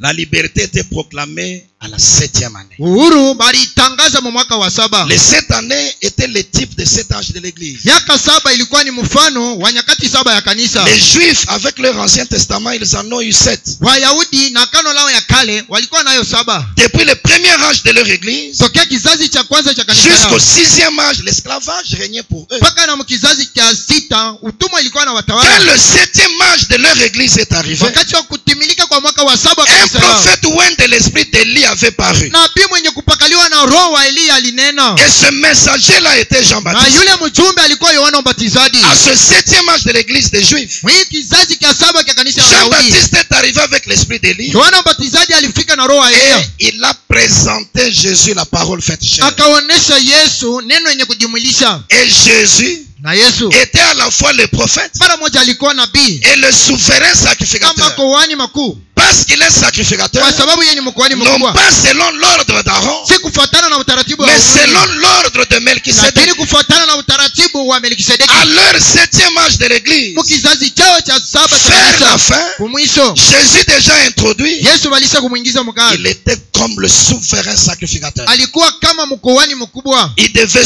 sonner la trompette de la liberté. lipaswa kulilisha barapanda Oh, ya frère. uhuru. Oh ndugu, Le jour du sabbat, il arrive dans la synagogue. siku ya Sabato anaingia msinagogi. Dans Luc chapitre 4, Katika Luka mtakatifu sura yake ya 4, il était assis. alikuwa mwenye kuketi. On avait besoin de quelqu'un pour faire la lecture. Balihitaji mtu fulani awe Il asome, se lève pour faire la lecture. anasimama njuu ya kusoma. Le serviteur qui était là lui remet le rouleau. Mtumishi mwenye kuwa pale akampatia kombo. Quand il prend le rouleau, Wakati akichukua kombo, il l'ouvre divinement anafungua mkiumungu sur Ésaïe 61. pa Isaya 61 Et il commence à lire. na anaanza kusoma, L'Esprit du Seigneur l'Éternel est sur moi. roho wa Bwana Mungu yeko juu yangu, Parce qu'il m'a oint pour apporter la bonne nouvelle. kwa sababu akanipaka kwa kutangaza habari Il m'a njema. envoyé pour guérir ceux qui ont le cœur brisé. Ananituma kuwaponya wenye kuvunjika Pour mioyo, proclamer aux captifs la liberté jua kuwatangazia watumwa wafungwa uhuru wao, et aux prisonniers la délivrance. na wafungwa wafungulivu wao. Il roule le livre, Anafunga kitabu il le remet na kuilurisha, et puis il va s'asseoir. kisha anakwenda kuketi. Il commence à leur dire, Anaanza kuwaambia, aujourd'hui, leo cette parole de l'écriture hii neno ya miandiko que vous venez d'entendre yenye mnatokea est mkusikia accomplie. imetimilika. C'était la fin de leur âge de l'église. Ilikuwa mwisho wa nyakati yao ya La kanisa. vérité était faite chère. Ukweli ilijumulisha. Le souverain sacrificateur était en scène. Kuhani mkuu alikuwa kazini. Il a lu l'écriture à son sujet. Alisoma andiko yenye kumwangalia. Aujourd'hui, cette parole de l'écriture. Leo hii neno ya andiko Pas imetimilika. demain. Haiko je. Aujourd'hui, Leo cette parole de l'écriture hii neno ya andiko est accomplie. imetimilika. La liberté était proclamée pour eux. Uhuru baitangaza. Tout celui qui était dans l'esclavage du péché. Yoyote alikuwa mtumwa wa Tout dhambi. celui qui était dans l'esclavage de la maladie. Yoyote alikuwa mtumwa wa Même ugonjwa. l'esclavage de la mort. Hata utumwa wa mauti. Même l'esclavage des ennuis. Hata utumwa wa matatizo. Il devait seulement connaître cette vérité. Angepaswa tu kujua ama kufahamu kweli. Recevoir cet homme qui était la vérité. Kupokea huyu mtu mwenye kwa kweli. Croire en lui. Kumwamini. Et alors vivre son affranchissement. Kisha kuishi uhuru wake. Marie de Magdala est arrivée. Mariamu wa Magdala kawa. Elle avait 7 démons dans son esprit. Alikuwa na mandemona 7 rohoni mwake. Elle avait fourni des efforts pour s'en débarrasser. Akatoa nguvu yake njoo kwa chana Elle na était mandemona. toujours esclave de Lakini cela. alikuwa paka mtumwa wa Elle haya a compris mandemona. la vérité faite Wakati chair. alikutana na ukweli yenye Et kujumuisha. la vérité l'a Na affranchie. ukweli kamweka huru. Elle avait été délivrée de 7 démons. Alifunguliwa toka na mandemona. Parce que c'était un jubilé. Kwa sababu ilikuwa ni C'était yubile. la saison de la liberté. Ilikuwa ni jira ya uhuru.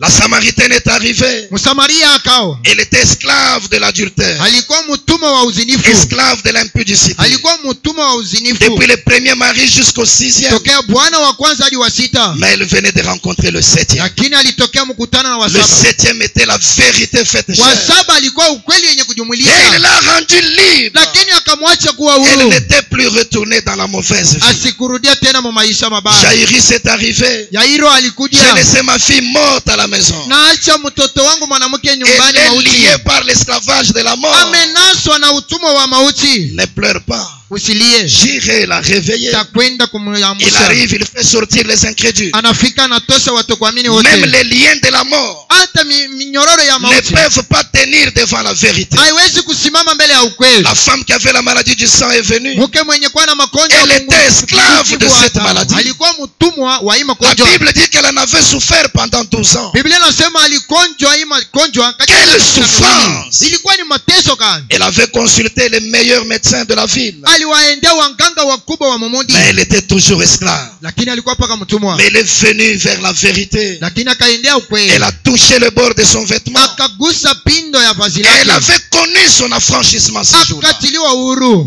La prostituée dans la maison de Simon le pharisien. Kahaba nyumbani mwa Simoni mchawi. Elle n'était même pas sur la liste des invités. Katika nyumba ya Simoni mfarisayo. Le problème, ce n'est pas l'invitation.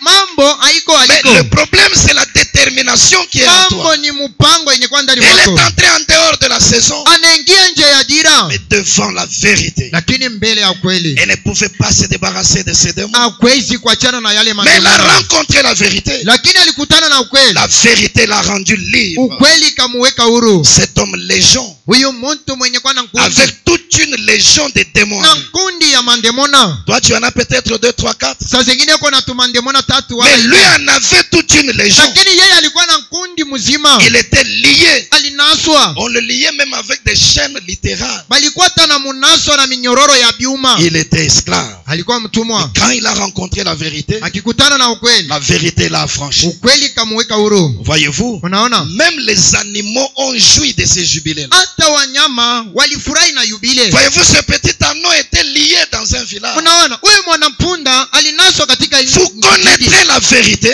mtakayejua et ukweli. la vérité vous Na affranchira. ukweli tawatia waika Qui huru. pouvait rendre libre cet anneau? Ni nani angewezi kumwacha huyu mwanampunda Mais la huru? vérité l'avait aperçu. Lakini ukweli ilimuona. La vérité a commissionné 2 apôtres. Ukweli kawatuma wa mitume wawili. Allez en mon nom, Nende munjina la. déliez-le, amenez-le-moi. Mumufungue na Même muniletea. les animaux ont joui de Ndugu, cela. hata manyama walifurahi na Mais yubile. regardez le contraste. Angalieni mpinzani. Les animaux jouissent de cela.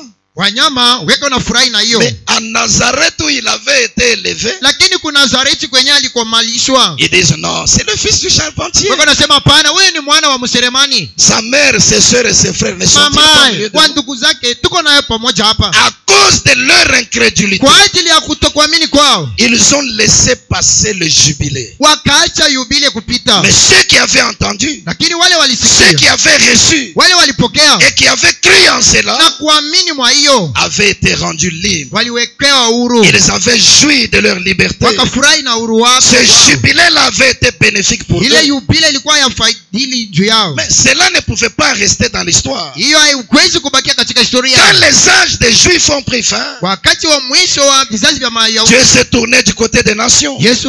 Mungu akageukia watu wa Et mataifa. comme il n'est pas injuste, Kisha hana msalimu, de même qu'il avait donné aux Juifs vile vile aliwapatia Wayahudi 7 âges pour leur église, vizazi 7 juu ya kanisa yao. il en donne aussi 7 à ceux des nations. Anapeleka pia 7 kwa kanisa ya watu wa Mais mataifa. comme toujours, les gens se retrouvent dans l'esclavage. Kama kawaida watu weko muutumwa, L'esclavage du péché sur la terre, utumwa wa dhambi des duniani, maladies sur la terre. magonjwa duniani, Les esprits dénominationnels retiennent les gens. maroho ya kizebu inashika Les gens watu. sont esclaves dans leur corps. Watu weko watumwa milini mwao, Ils sont esclaves dans leur esprit. watu weko watumwa rohoni Ils mwao, sont esclaves dans leurs âmes. watu weko watumwa hata nafsini mwao. Il fallait que la vérité vienne en ces temps de la fin. Ilipende Lui-même, anashuka ye mwenyewe il s'est personnifié dans la chair, akajimwilisha katika mwili wa à mwanadamu, tel point que l'homme et Dieu sont devenus un. wanokta kwamba mwanadamu na Mungu wakao moja. L'homme n'est rien d'autre qu'une coquille Mwanadamu sio kitu kingine isipokuwa dans kifuniko laquelle le grand Elohim s'est volé. ambamo Elohim mkuu amejificha. Et Dieu sous forme d'un homme a parlé aussi. Kene Mungu katika umbo wa mwanadamu ananena leo. La parole qui est sortie de lui, Neno yenye natoka ndani mwake c'est ça la vérité qui a franchi. ndio ukweli yenye kuweka huru. C'est pourquoi quand William Branham vient, Sio kwa maana wakati William Branham anakudia il dit qu'il y a 2 grands systèmes ecclésiastiques. anasema kunako mitindo mbili ya makanisa. Il dit le système dénominationnel Anasema mtindo wa kizebu et le système na interdénominationnel. ingine ya ndani ya madhehebu. Quand il arrive, Katikati ya madhehebu il trouve le système dénominationnel. anafika na ikuta yote ya kizebu, Ils sont esclaves. na watu weko watumwa, Esclaves du catholicisme, watumwa wa kikatolika, esclaves du protestantisme, watumwa wa Springi, pentecôtisme et autres. wa Pentekosti na Et wengine, les gens sont retenus dans des cages. na watu wamechunga katika kanyumba. Et pourtant, parmi ces gens, Japo katikati mwa wale watu il y a des êtres humains au cœur sincère. munamo wanadamu wenye kuwa na usafi wa moyo, Des gens qui avaient été créés pour être des aigles. watu wenye waliumbiwa kuwa wantai. Un aigle n'est pas un oiseau terrestre. Tai sio ndege wa dunia, Et on n'est pas censé le mettre dans une cage dénominationnelle. haupaswa kumfungia mkachumba kia zehebu. Il doit être libre dans les cieux de la révélation. Anapaswa kuwa huru katika hewa ya Il doit ufunuo. aller au-delà des dimensions. Anapaswa kwenda kupita hata viwango. Il doit naviguer dans les airs de son Père. Anapaswa kuekelewa katika hewa. Mais quand il arrive, Lakini akifika il les trouve dans le système dénominationnel. nakuta katika kizehebu. C'est pourquoi Ndio kwa maana il a amené le système interdénominationnel. anapeleka mtindo wa katikati mwa madhehebu, Là où il n'y a pas de chef de corvée. mwenea mko wa bwana mkubwa wa makazi, Là où l'autorité suprême c'est la parole. namo mamlaka ya juu ni neno. Quel que soit les rangs de l'être humain, Aizuru ujami wako s'il ne parle pas kama yashisema ou s'il n'agit pas selon la parole, wala kama asitende kufitia nous ne sommes pas censés marcher avec lui. hatupaswa kutembea naye. Personne ne doit être esclave de l'autre. Yoyote apaswa kuwa mtumwa wa mtu mwingine. Il introduit un système interdénominationnel. Anaingiza mtindo wa katikati mwa Et madhehebu. toute autre chose devient le mensonge du diable. Vitu vingine vyote vimekuwa uongo wa Et les ibilisi. gens lient les autres par leur mensonge Na dénominationnel. watu weko na naso watu wengine kupitia uongo wa kizebu. Mais ce que Dieu a dit aujourd'hui, Lakini kenye Mungu anasema c'est leo ça la vérité qui peut te rendre libre. ndio ukweli inaweza kukuweka huru. C'est pourquoi mon frère, ma soeur, Ndio kwa maana ndugu na dada, ne néglige jamais d'étudier toi-même la parole de Dieu. usibeule kamwe kufunza we mwenyewe neno la Ne Mungu. néglige pas de lire le message de l'heure. Usibeula kusoma ujumbe wa Ne wakati. néglige pas d'écouter les bandes du prophète. Usibeula kusikia makazeti ya nabii. D'ailleurs, tu devrais les écouter tous les jours. Ungepaswa kuisikia kila siku. Et même lorsqu'on te prêche par les Éphésiens, Hata kama Waefeso wanakubiri, sois comme ceux que Paul a rencontrés à Bérée, Uwe sawa wale walikutana na Paulo Il avait Berebe. des sentiments plus nobles que ceux des Thessaloniciens. Walikuwa na mania yenye kushindia wa Quand on Thessalonika. leur prêchait la parole, ils notaient le texte. Wakiwahubiri walikuwa naandika. Ils allaient vérifier dans la loi Walikuwa na kwenda kuchunguza pour katika voir Torati. si ce qu'on leur prêchait était la vérité. Tu ya kuona mahubiri walikuwa na wahubiri ilikuwa ukweli. Parce que ce qu'il nous faut, c'est la vérité. Kwa sababu kenye kutubidi ni ukweli Et la vérité, na ukweli. c'est ce que Dieu a dit par sa bouche. Cho kenye Mungu anasema toka kinywa C'est chake. pourquoi même les Éphésiens Cho kwa maana hata wa Efeso ne sont pas établis comme des révélateurs, hawatiliwa kama wafunuzi, mais ils ont été établis comme des répétiteurs. lakini walitiliwa kama wenye kurudiriria hapo. Soit on se tait, Hala unakaa kimya, soit on dit exactement wala ce qui tena est dit sur la unasema parole. kabisa vilivyosema katika C'est gazeti. pourquoi prenez soin de choisir ceux que vous écoutez. Cho kwa maana mwangaikia na mchunguze vizuri vyenye mko nasikia. William Branham dit dans le sermon, lavez les pieds de Jésus. William Branham anasema katika mahubiri kuosha miguu ya Yesu. 10 mars 57. Tarehe 10 mwezi wa 3 mwaka J'aime 1957. entendre une bonne prédication. Anasema nataka kusikia mahubiri mzuri. Mais Anasema lakini j'aime entendre un bon prédicateur qui connaît la parole. napenda kusikia mhubiri wa kweli mwenye Pas kufahamu neno. n'importe quel genre de répétiteur. Hapana mtu yoyote. Il doit connaître la parole. Anapaswa kufahamu neno. Il doit connaître la vérité Anapaswa kufahamu ukweli. pour garder le peuple dans la parole qui est la vérité. Juu ya kuwalinda watu mukweli ama mneno la Mungu. Et dans le sceau de l'Antichrist, point 68, Katika mahubiri muhuri wa mpinga Kristo 58. il dit s'il est un bon prédicateur, Anasema kama yeye ni mhubiri wa il mzuri, restera avec la parole. atabakia na neno. Il restera dans la parole Atabakia mneno. et la portera telle qu'elle Ataileta gisi iko. et veillera à ce que son église soit dirigée par le Saint-Esprit Na kukishi ili kanisa yake pata kuongozewa na Roho et ne Mtakatifu. tombe pas dans ses ismes. Na hataanguka muima kazi. Apprenons à rester dans la parole. Jifunzeni kubakia mneno. Apprenons à proclamer la parole Jifunzeni kutangaza neno. tel que Dieu l'a révélé par le prophète. Paka vile Mungu alifununia nabii. Paul lui-même avait dit à ceux de son temps, Paulo mwenyewe aliambia wakati wake, vous avez appris de notre part mulisikia tokea sisi. à ne pas aller au-delà de ce qui a été écrit. Na aliwafundisha musiende zaidi ya vile vilivyoandikwa. La vérité, ce n'est pas ta compréhension. Ukweli haiko kuelewa kwako. La vérité, ce n'est pas ton explication. Ukweli sio maelezo yako. La vérité, c'est ce que Dieu a dit. Ukweli ndio kenye Mungu anasema. Et Dieu a parlé par sa bouche. Na Mungu anasema kupitia kinywa chake. La bouche de Dieu, c'est William Branham pour Kinywa aujourd'hui. cha Mungu ni William Branham leo. Si ce Turim ne donne pas ses lumières, Kama lurimi tumima hailete nuru. mais la chose sera rejetée à coup sûr. Lakini kitu hapo hapo tutakitupa. Parce que Dieu nous a donné la vérité. Kwa sababu Mungu anatupatia Oh, kweli. quelquefois ça brise le cœur. Sasa zingine kwa navunja Un moyo. prédicateur fait ses interprétations. Mhubiri kwa nafanya utafsiri Des wake. milliers de gens se rangent derrière. Watu wema elfu na bilioni ya watu. Miséricorde. Rema. Mais la vérité est là. Ukweli yupo hapa. Le prophète dit, Nabii où anasema est-ce que vous irez la chercher?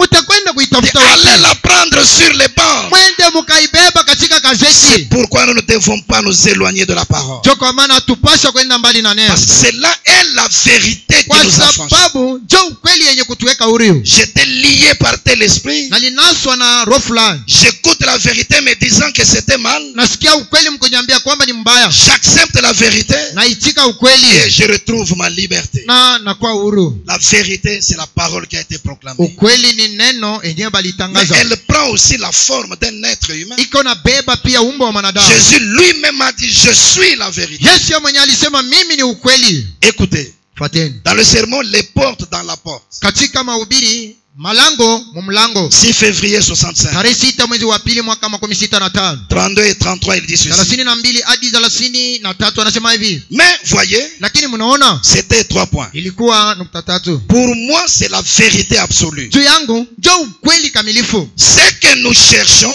Kenye tuko natafuta c'est la vérité. ni ukweli. Jésus a dit, Yesu anasema vous connaîtrez la vérité mtakaye fahamu ukweli. et la vérité vous affranchira. Nayo ukweli itawaweka huru. Et il est cette vérité. Na yeye yu ukweli. Il est lui Jésus. Iko Yesu. Il est lui Jésus, Ukweli ndiyo Yesu. le Fils de Dieu, Mwana wa Mungu Il est la vérité de la parole. iko ukweli wa neno, Parce qu'il était la parole qui a été faite chair. kwa sababu yeye ndiye neno ilipodimulisha. Au commencement était la parole. Hapo mwanzo kulikuwa neno, Et la parole était avec na Dieu. neno ilikuwa pamoja na Mungu, Et la parole était Dieu. na neno ilikuwa Mungu, Et la parole a été faite na chair. neno ikadimulisha Et a habité parmi nous. na kuketi katikati mwetu. Cela fait donc de lui la vérité. Hiyo ikamfanya kuwa ukweli. Donc vous voyez clairement que Jésus était devenu la vérité. Oneni wazi ya kwamba Yesu akawa ukweli, Parce qu'il était la parole faite chair. kwa sababu alikuwa neno yenye kudimulisha, Et la parole a été faite chair. na neno ikadimulisha Elle a habité parmi nous. na kuketi katikati mwetu. Cela fait donc de lui la vérité. Hiyo ikamfanya kwake kuwa ukweli, Parce que la parole est la vérité. kwa sababu neno ndiyo ukweli, Et il était la vérité. na ilikuwa neno ukweli. Aujourd'hui, Leo quand nous le voyons revenir, tukimwona ye kurudia, écoutez, fateni on ne voit pas quelqu'un d'autre. hapa, atuone mtu mwingine. Lui, Jésus qui était la parole faite chair. Yeye Yesu alikuwa neno yenye kudimulisha. Lui, Jésus qui était la vérité. Yeye Yesu mwenye alikuwa ukweli. Aujourd'hui, Leo quand nous le voyons revenir tukimwona kurudia en ces derniers jours, mwaima siku za mwisho, ce grand mouvement de Dieu, hii mtingisiko kubwa wa Mungu parcourant les nations du monde, kutembea mu mataifa yote ya dunia, rassemblant un peuple pour former l'épouse, kukusanisha umma juu ya c'est la vérité. ni ukweli.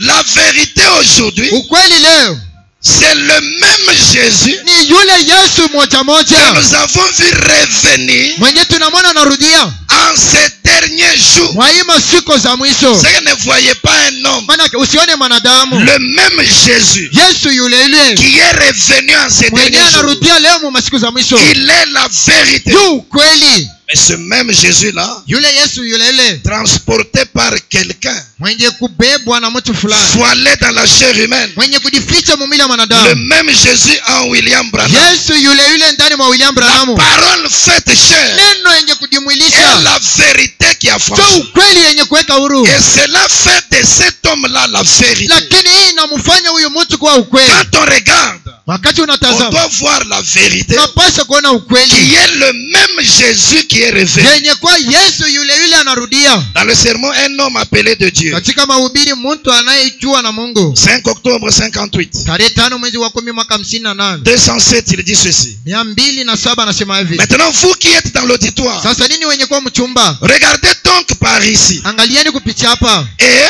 na ne me regardez pas seulement comme frère Branham.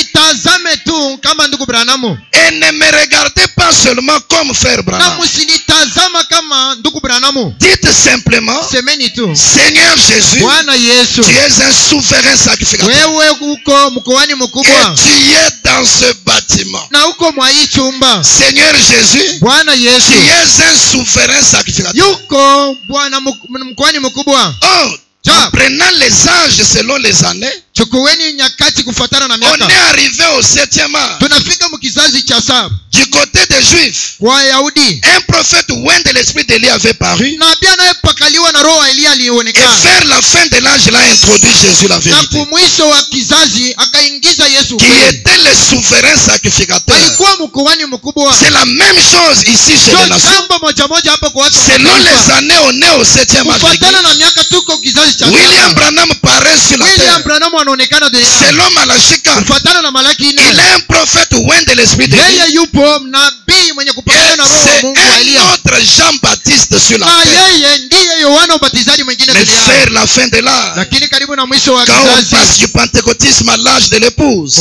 tukitoke mkipentekosti kuelekea mkizazi cha quand le kizazi, nouveau jour est introduit par un shalom, wakati wa kuingizwa kwa siku mpya na shaloma, ça change de dispensation. inabadilisha nyakati. Maintenant, c'est le Seigneur Sasa ni lui-même. Bwana ye mwenyewe. On regarde, on voit la chair, Natazama na kuona mais on mwili, dit Seigneur Jésus, lakini unasema Bwana Yesu, pas autre chose. hapana kitu Mais kingine. tu es le souverain sacrificateur. Lakini huko mkoani mkubwa. Maintenant, vous qui êtes dans l'auditoire, Sasa nini wenye kwa mchumba, regardez donc par par ici. tazameni kupitia hapa. Et ne me regardez pas seulement comme frère Na Branham. musitazame tu njia kwa kuona ndugu Dites Branham. simplement, Sema tu, Seigneur Jésus, Bwana Yesu, tu es un souverain wewe sacrificateur. yu mkoani mkuu. Gloire soit rendue au Père. Utukufu imwendea Baba. S'il est un souverain sacrificateur, Kama yeye ni mkoani mkuu, c'est que la trompette sera sonnée maana yake barapanda et italia notre jubilé va na commencer. yubile ingine itaanza. Oui, monsieur. Ndiyo Bwana. Apocalypse chapitre 10, verset Ufunuo 7. 10 mstari wa 7. Mais qu'au jour de la voix du septième ange, Usiku ya mulilio parapanda, quand il sonnerait de la trompette, wakati watakapolilisha le parapanda, mystère de Dieu s'accomplit. masiri zake Mungu Le zitatimilika. même souverain sacrificateur Mkoani mkuu mmoja mmoja voilé dans la chair mwenye humaine, kujificha mumili ya il mwanadamu apporte le son ouvert. analeta muri yenye kwa Le wazi. son de la trompette a retenti. Muri wa parapanda C'est imejaa. la saison de la liberté. Hii ni jira ya uhuru. Ça doit être regardé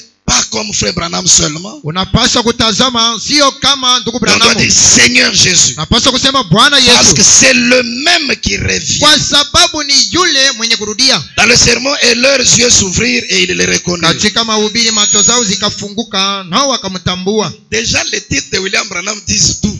Hapa tu kichwa cha mahubiri kinasema vyote. Et leurs yeux s'ouvrirent Macho zao zikafunguka et il le reconnut. na wakamtambua. C'est le même là qui est revenu en ces derniers jours. Ni yule mwenye anarudia mwa siku za mwisho. Mais tant que vos yeux ne s'ouvrent pas, Lakini wakati wote macho zako vous ne le reconnaîtrez pas. hautamtambua, Vous l'appellerez autrement. utamuita namna ingine. Regardez. Tazameni, Quelque chose est arrivé dans l'auditoire. kitu fulani kinafika mchumba. Un homme est apparu tout près de moi. Mtu mmoja alionekana karibu nami. Le voici qui est assis juste ici. Moneni ameketi hapa, Il a un nombril hernié. eko na kitofu kenye kwa kinene, Donc il a une hernie. manake eko na magonjwa ya hernia. Croyez-vous, messieurs? Unaamini Bwana? Alors Christ vous guérit et vous rétablit. Kristo anakuponya. Dis Amen. Sema amina. Voilà ce qu'il faut faire. Oneni kenye tafadhali kufanya. Croyez. Aminieni. Qu'a-t-il touché? Aligusa nini? Je n'ai jamais vu l'homme. Mimi sijaona Mais il magonjwa a été yake, guéri juste là. lakini aliponyeshewa hapo hapo. Il a touché le Seigneur Jésus qui est présent ici. Anagusa Bwana Yesu mwenye kuwa hapa. Débarrassez-vous de cette incrédulité. Mwachane na utokuamini. Oubliez que je suis William Branham. Saulikeni ya kwamba mimi niko ndugu Branham. Débarrassez-vous de cette incrédulité. Acheni na utokuamini.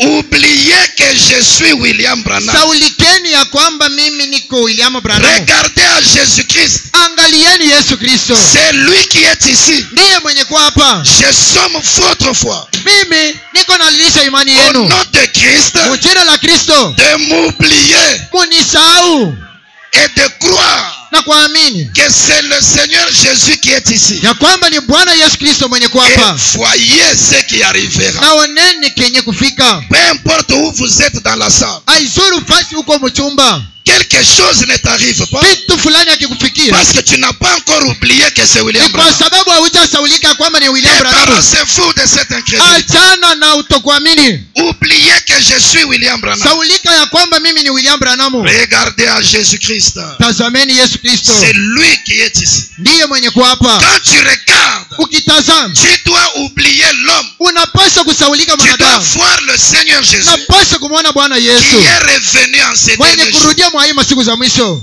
Quand les gens disent que c'est un homme, c'est un homme. Wakati watu weko nasema ni mwanadamu, Ça dépend de la manière dont vous regardez. inaangaliana na gisi uko Mais natazama. Dieu a fait des choses Lakini Mungu anafanya vitu qui doivent nous amener à cesser de dire que c'est un homme. vyenye vinapaswa kutufikisha mkusaulika ndugu Branham. Si c'est un homme, Kama yeye ni mwanadamu, qu'est-ce que cette lumière fait au-dessus de lui? ile nuru iko nafanya nini juu yake? Voici. Tazameni Apocalypse 4, deuxième partie. Ufunuo 4 sehemu ya pili, Prêché le 1er janvier yenye 61. kuhubiriwa tarehe ya kwanza mwezi wa kwanza mwaka 62, Point 158. aya 158. Observez. Tazameni, Êtes-vous prêts? eti muko tayari? Écoutez. Pateni, Gardez ceci maintenant. lindeni hii sasa, Souvenez-vous. kumbukeni, C'est seulement pour que vous le sachiez. ila tu muijue. Jeune, tu peux arrêter l'enregistrement. Kijana, unaweza kusimamisha kushika masauti. Écoutez. Acha. Non, je ne dois pas arrêter cela ici. Hapana, usiache hapa. Ça va. Ndiyo. Je vais dire continuez à enregistrer. Endelesha. Niko nasema endelesha na kushika Je masauti. permets ceci à l'église. Naruhusia hii kanisa. Remarquez ceci. Tazameni hii. Pour que vous sachiez Ili mjue que la couleur de la lumière qui est avec le Seigneur, ya kwamba rangi ya nuru yenye kuwa pamoja na Bwana. eh bien, Vizuri. et la lumière du Seigneur Na nuru ya Bwana suit le Seigneur, iko na mfuata Bwana. et c'est le Seigneur. Nani Bwana? Et la lumière du Na Seigneur nuru ya Bwana suit le Seigneur, iko na mfuata Bwana. et c'est le Seigneur, Nani Bwana? pas un homme, pas un homme, Haiko mwanadamu. et c'est le Seigneur. Nani Bwana? Reconnaître votre jour et son message. Kutambua siku zako na ujumbe yao. 26 juillet 64, Tarehe 26 mwezi wa 7 mwaka 64. point 135. Haya 135. Faites le parallèle avec aujourd'hui. Mfananisha na leo. Amen. Que Dieu soit loué. Amina. Mungu asifiwe. C'est plus que la vie pour moi. Hii inashindia hata uzima. Je commence à me faire vieux. Naanza kuzeeka. Et je vois cette heure Na naona ile saa où la vulgarité ambamo et uchafu l'immoralité envahissent le pays. na utibisho mubaya kushika nchi Et tout. na vyote. Alors je regarde en arrière. Hasa naangalia nyuma Et je vois ce qui est arrivé. na kuona kilichotendeka. Mon cœur bondit de joie. Moyo wangu imejazwa na De furaha. savoir qu'au bout d'un moment, Ukujua kwamba muda si muda. cette tente où j'habite sur la terre sera Hema détruite. ambamo niko na keti duniani Mais itabomolewa. que j'en ai une qui m'attend là-bas. Lakini niko na mmoja ingine kunyongejea kule. J'essaye d'arracher un peuple. Na jaribu kutosha kwa watu. Arracher, ça fait mal. Kutosha manake iko nauma. J'essaye d'arracher un peuple. Na jaribu kuuma ama kukokota De watu. les tailler. Kuwachongola. L'heure vient. Wakati nakudia. Et elle est déjà venue. Ilisha kutimilika. Où ce genre de citations vont être apportées. Ambamo aina ya hii manuku Pour zitatumiwa. qu'on taille un peu. Bana kuchongola. J'essaye d'arracher un peuple. Na jaribu kukokota watu. De les tailler. Kuwachongola. Pour les détacher de ces choses. Juu ya kuwatosha kwa hivi vitu. Et tout. Na vyote. De les faire sortir de là. Kuwatosha mule. Pour leur montrer par les Écritures Juu ya kuwaonesha kwa njia ya maandiko. que c'est Dieu Ya kwamba ni Mungu. qui se tient là Mwenye anasimama pale. avec la confirmation de la Na colonne de feu. utishi wa nguzo la moto. C'est Dieu Ni Mungu. qui se tient là Mwenye kusimama pale. avec la confirmation de la colonne de feu. Na utisho wa nguzo la moto. C'est la lumière du Seigneur. Ni nuru wa Bwana. Elle suit le Seigneur. Nuru ya Bwana iko namfuata Bwana. La lumière du Seigneur ne suit pas un homme. Nuru ya Bwana haifuatake mwanadamu. Elle suit le Seigneur Iko namfuata Bwana. et c'est le Seigneur. Na yeye yenyewe ni Bwana. C'est Dieu, Ni Mungu. pas un homme, frère. Hapana mwanadamu ndugu. C'est Dieu Ni Mungu. qui se tient là Mwenye anasimama hapa. avec la confirmation de Na la colonne. utisho wa nguzo la moto. Selon cette écriture, Kufuatana na hii andiko. la colonne de feu Nguzo la moto n'est pas la confirmation pour un homme. haiko juu ya kutisha mwanadamu. Elle confirme Dieu. Haiko juu ya kuthibitisha mwanadamu, lakini ni kumuonesha Mungu. Quand tu regardes la photo, Ukitazama picha, c'est Dieu ni Mungu qui se tient là mwenye anasimama pale avec la confirmation de la colonne de na feu. utisho wa nguzo la moto. Ça ne peut pas être plus clair que ça. Haiwezi kuwa wazi. Et alors que des centaines et des milliers de gens l'ont vu, Wakati bilioni ya watu walimuona elle a même été prise auparavant na mara iliyopita avec walimushika un appareil photo, na chombo ya kukamata nayo picha maintes et maintes fois comme preuve. mara nyingi kama ushahidi. Jésus était la parole faite chair. Yesu alikuwa neno yenye kujumulisha. Cela avait fait de lui la vérité. Ilimfanya yeye kuwa ukweli. Aujourd'hui, Leo nous le voyons revenir lui-même. tunamwona kurudia mwenyewe. C'est pourquoi quand nous regardons, Sio kwa maana nous tukitazama devons oublier l'homme. tunapaswa kusahau mwanadamu. C'est le Seigneur. Ni Bwana. Mais c'est fait chair en William Branham. Lakini anadimulisha mwa William Branham. William Branham, William Branham. devons-nous croire que c'est toi la vérité? Je, tunaupaswa kuamini kwamba wewe ndiye ukweli? Jéhovah Jireh, première partie. Yehova ile sehemu ya kwanza. 5 juillet 62. Tarehe 5 mwezi wa 7 mwaka 62. Point 226 Haya 228 à 229. hadi 229. Regardez 226. Tazameni Il dit 226. maintenant levons-nous tous, je veux un accord. Sasa simameni nini wote, nataka Je l'aime, kupatana je na nini? l'aime. nampenda parce qu'il m'aima le premier kwa sababu akanipenda wa et kwanza acquis mon salut. na kuniokoa. 227.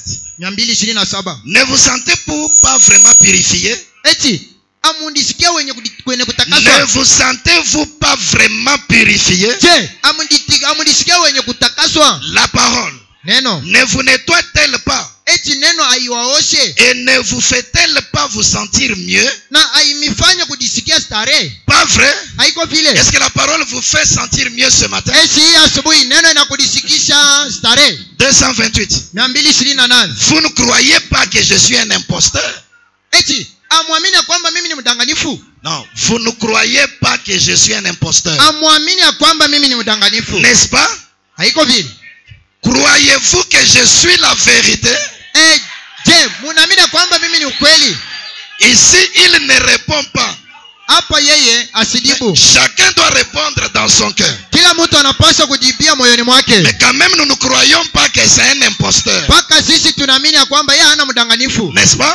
Haiko vile? Vous ne croyez pas que je suis un imposteur. Munaamini kwamba mimi sina mdanganyifu. N'est-ce pas? Haiko vile? Croyez-vous que je suis la vérité? Je, munaamini kwamba mimi ni ukweli? Je crois qu'il est la vérité. Naamini yupo kweli. Alors l'affranchissement est possible. Sasa hapa kwa kila huru La vérité est là sous toutes ses formes. ukweli iko fasi yote. Si vous dites que la vérité c'est la parole, Ukisema ukweli ni neno, nous avons le message, la vérité. tuko na ujumbe ukweli. Quand la vérité prend la forme d'un homme, Ukweli kichukua umbo wa mwanadamu. croyez-vous que je suis la vérité? Eti munaamini kwamba mimi ni ukweli? Oui, frère Branham, je suis la Ndiyo vérité. ndugu Branham, naamini kwamba uko ukweli. Et le souverain sacrificateur a Na été là. mkoani mkuu Les sons de la trompette ont éclaté.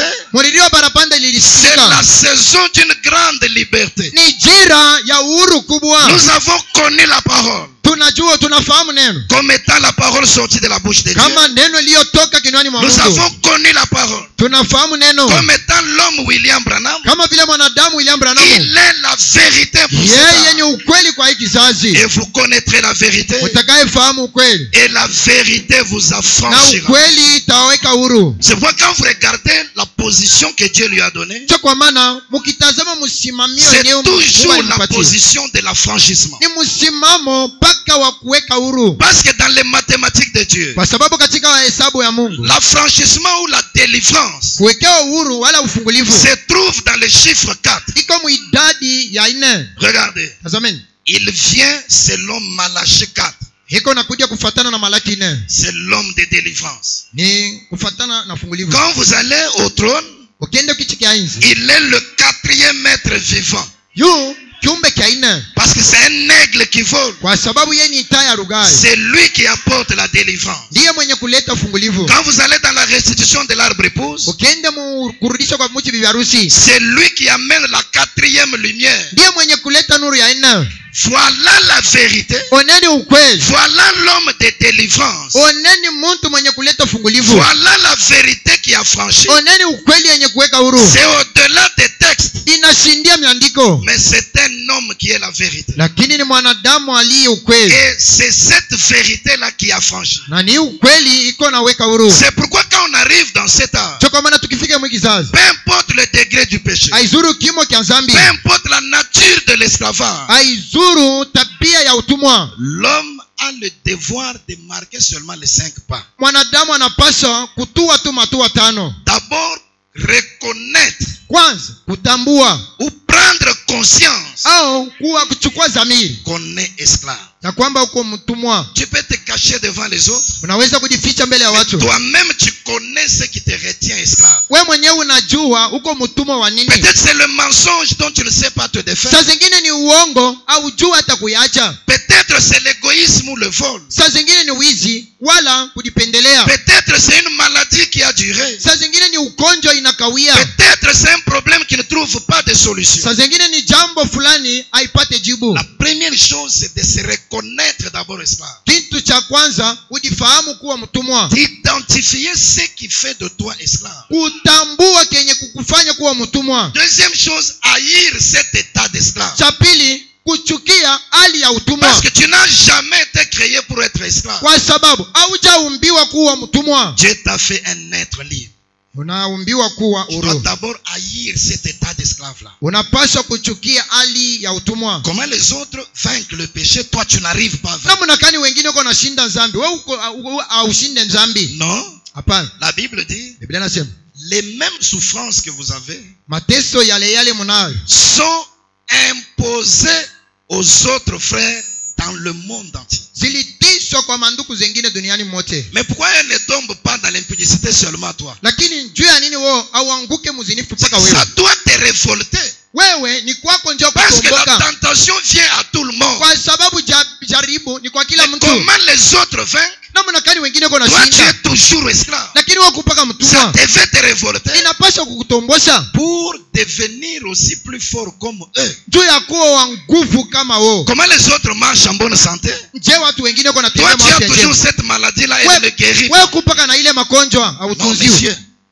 Non monsieur. Hapana bwana. Comment les autres ont de bonnes conditions matérielles? Namna gani watu wengine uko na vitu vya Toi kupapasa? tu n'en as pas, tu ne fais que régresser. Wewe hauko nayo, uko pana narudia Tu dois nyuma. haïr l'état d'esclave. Unapaswa kuchukia hali ya utumwa. Troisième chose, Kitu cha tu tatu, dois connaître la vérité. unapaswa kujua ukweli. La vérité a deux formes. Ukweli iko na umbo mbili. C'est la parole telle qu'elle a été prononcée. Ni neno ilipotangazwa. C'est l'homme lui-même que Dieu a envoyé là. Il est la vérité. Ni mwanadamu ye mwenyewe alitumwa na Mungu, yeye ndiye ukweli. La parole te rend libre.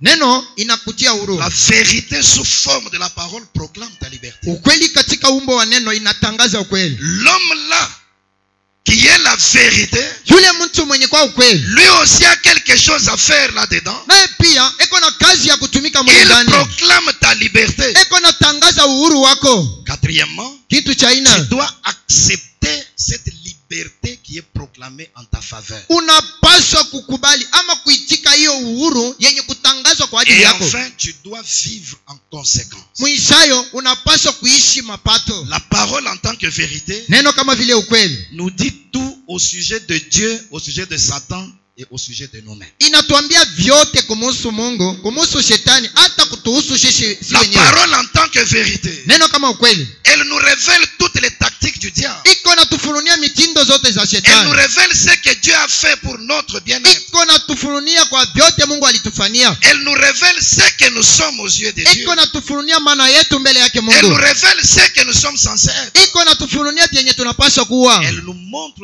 tous les privilèges dont nous devons jouir. na kutuonesha mafadhili zote tunapaswa kufurahi William nazo. Branham, lui aussi en tant que vérité, William Branham pia naye kama ukweli il a apporté la délivrance. analeta ufungulivu. Pas Jésus. Haiko Yesu, C'est lui qui a libéré les gens. ndiye mwenye kuwafungua watu. Commençons un peu ici.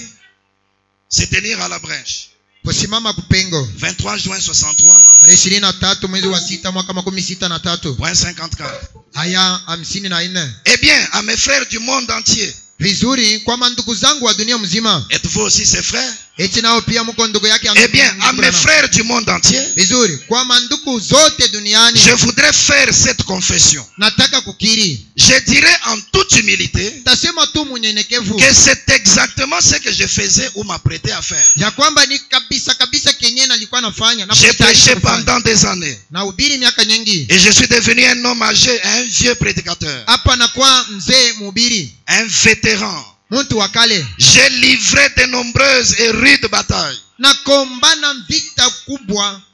J'ai des cicatrices. Niko na malama. Mon être intérieur est tout couvert de blessures Umuntu wangu wa ndani imefunikwa na malama. reçues au cours des batailles. Yenyewe nalipata mushamba la vita. En effet, Kweli. mon lot, Muntu wangu celui que le Seigneur m'a donné, yenyewe Mungu alinipatia. n'a pas été de rester là pour embrasser les bébés Haiko njuu ya kubakia kule, njoo kumkumbatia mtoto. et marier les jeunes et ensevelir des vieillards. Wakumbatia watoto kuwatolea na kuowesha wa vijana na vitu vingine. Mais c'était de tenir une épée à deux mains Hapana, lakini ilikuwa ni kukamata upanga na mikono mbili au front kumvita et de combattre contre les ruses du paganisme. na kukombana kinyume na ujanja Voilà wa l'homme qui a kipagano. tenu l'épée à deux mains. Oneni mtu mwenye kukamata upanga na mikono Il mbili. n'est pas resté dans des petites querelles des églises, Akubakia mu mabishano kidogo, mais c'était de tenir une épée à deux mains lakini ilikuwa ni kukamata upanga na mikono mikono mbili au front vita et de combattre contre les ruses du paganisme na kukombanisha ujanja wa kipagano et de la démonologie na mandemona et des puissances des ténèbres na mauwezo ya giza et combattre cela avec la parole de Dieu kuikombanisha na neno la Mungu jusqu'à ce que je vois l'ennemi être vaincu. mpaka na pale taona adui kushindwa. J'ai souvent reçu de profondes blessures. Nekalaka na beba ama kupokea bionda kubwa. Il a tenu l'épée à deux mains. Alikamata upanga na mikono mbili. Il s'est présenté au front. Akalionekanisha kuvita. Il a combattu contre les ruses du paganisme. Akakombanisha ujanja wa upagano. Contre les ruses de la démonologie. Alikombanisha ujanja wa contre mandemona. les puissances des ténèbres. Kukombanisha hata mawezo ya giza. Avec la parole il a combattu. Na neno alikombanisha.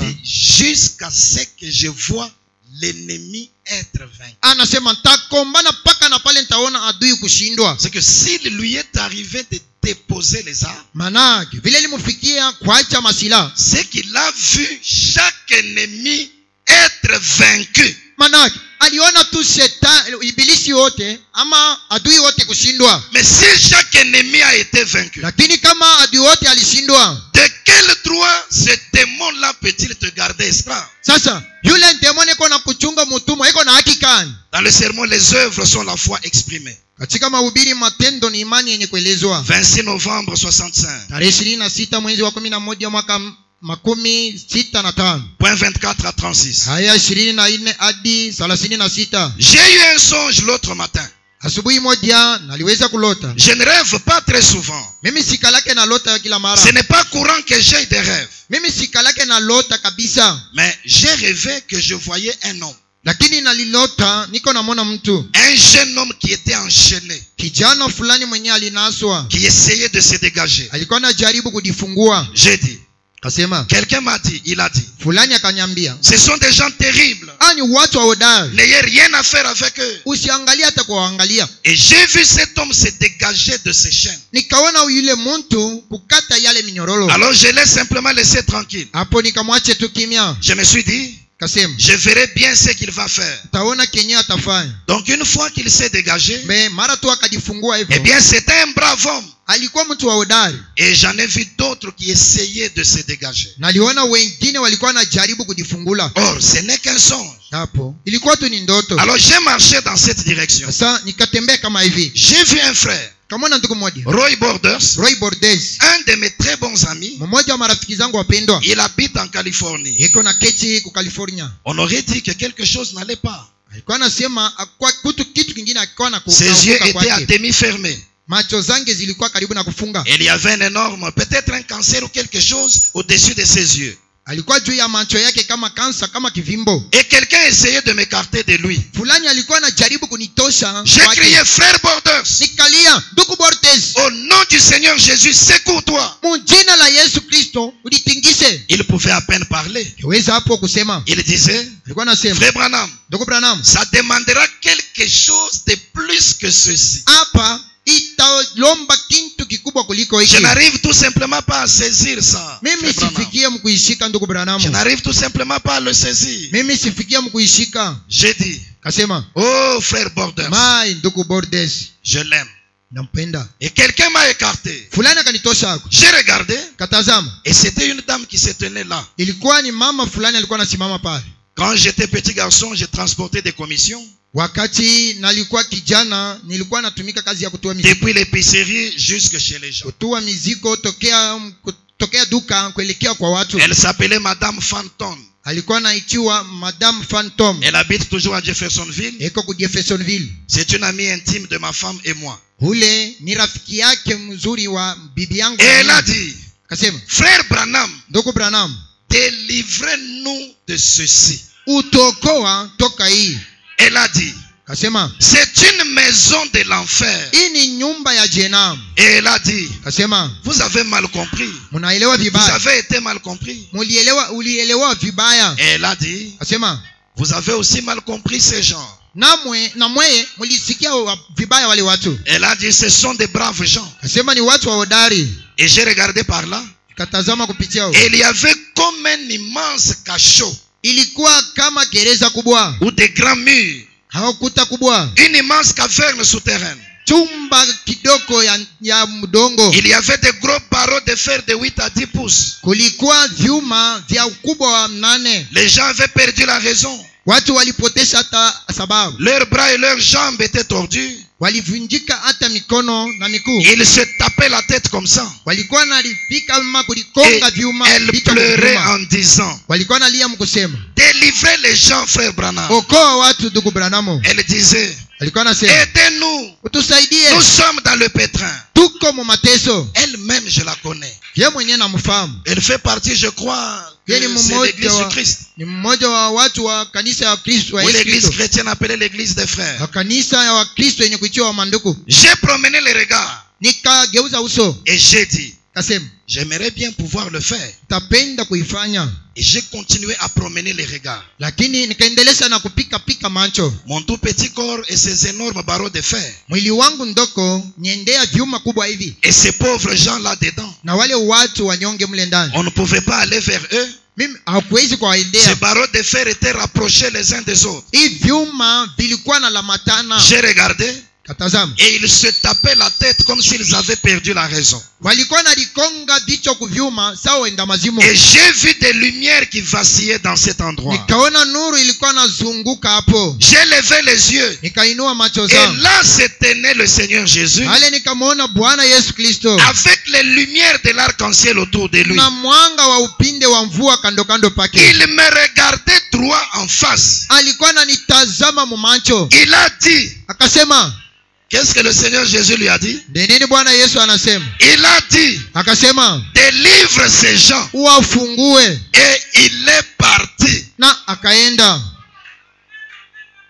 Il a dit. Akasema.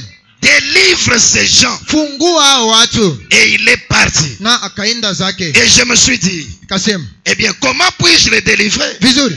Je inaweza kuwafungua? Je n'ai pas suffisamment de force dans les bras pour briser ces barreaux. Mikono yangu haiko na nguvu juu ya kuvunja hivi vyuma. Alors j'ai dit. Hapo nikasema. Maison de l'enfer. Nyumba ya jehanamu. Cède devant le nom de Jésus-Christ. Funguka mbele ya jina la Yesu Kristo. Et alors. Na hapo. Il y a eu des grincements. Kukawa kusaka meno. Et un fracas terrible. Na kuyumba yumba. Et les rochers ont roulé. Nyamba ikazunguka. Les barreaux sont tombés. Vyuma vikaanguka. Et les gens couraient en criant. Watu walikuwa napika mbio mkusema. Délivrés. Wenye kokolewa. Et ils criaient de toute leur force. Walikuwa nalia kwa nguvu. Et ils ont tous été délivrés. Na wote walipofunguliwa. Et là, moi, j'ai crié. Hale nikalia. Frère Roy Borders. Ndugu Roy Borders. Où es-tu? Uko wapi? Où es-tu? Uko wapi? Dieu est en train de délivrer son peuple. Mungu weko nafungua watu wake hapa. Dieu est en train de délivrer son peuple. Eko mkufungua watu wake. Où es-tu, frère Borders? Ndugu Borders, uko wapi? Nous étions tous représentés par ces gens-là. Sisi wote tulikuwa mfano wa wale watu. Qui étaient retenus dans un cachot. Wenyewe walikuwa katika gereza. Dans une maison de l'enfer. Katika chumba ya retenus gereza. dans la prison de l'enfer. Wenye kushikwa mgereza ya dhambi. Les péchés et tous ses attributs. Dhambi na vipaji vyote. Frère Branham, délivre-nous. Ndugu Branham, tufungue. Rends-nous libres. Utukuisha huru. Affranchis-nous. Ututia huru. Tu es la vérité. Wewe uko kweli. C'est la vérité qui doit nous affranchir. Ni ukweli inapaswa kutuweka huru. Même le Seigneur Jésus n'était pas opposé à ça. Hata Bwana Yesu asikwende kinyume na Il hilo. s'est présenté avec des lumières qui vacillaient. Akaonekana na nuru ilikuwa Il a inazunguka. regardé William Branham en face. Akamtazama ndugu Branham Il lui a dit, macho. délivre ces gens. Akamwambia uwafungua Parce watu. que c'est la vérité qui rend Kwa libre. sababu ni ukweli yenye Et kuwaweka il a dit, huru. maison de l'enfer. Kasema nyumba ya gereza. Cède devant le nom de Jésus. Fungua mbele ya jina la Yesu. Le cachot s'est ouvert.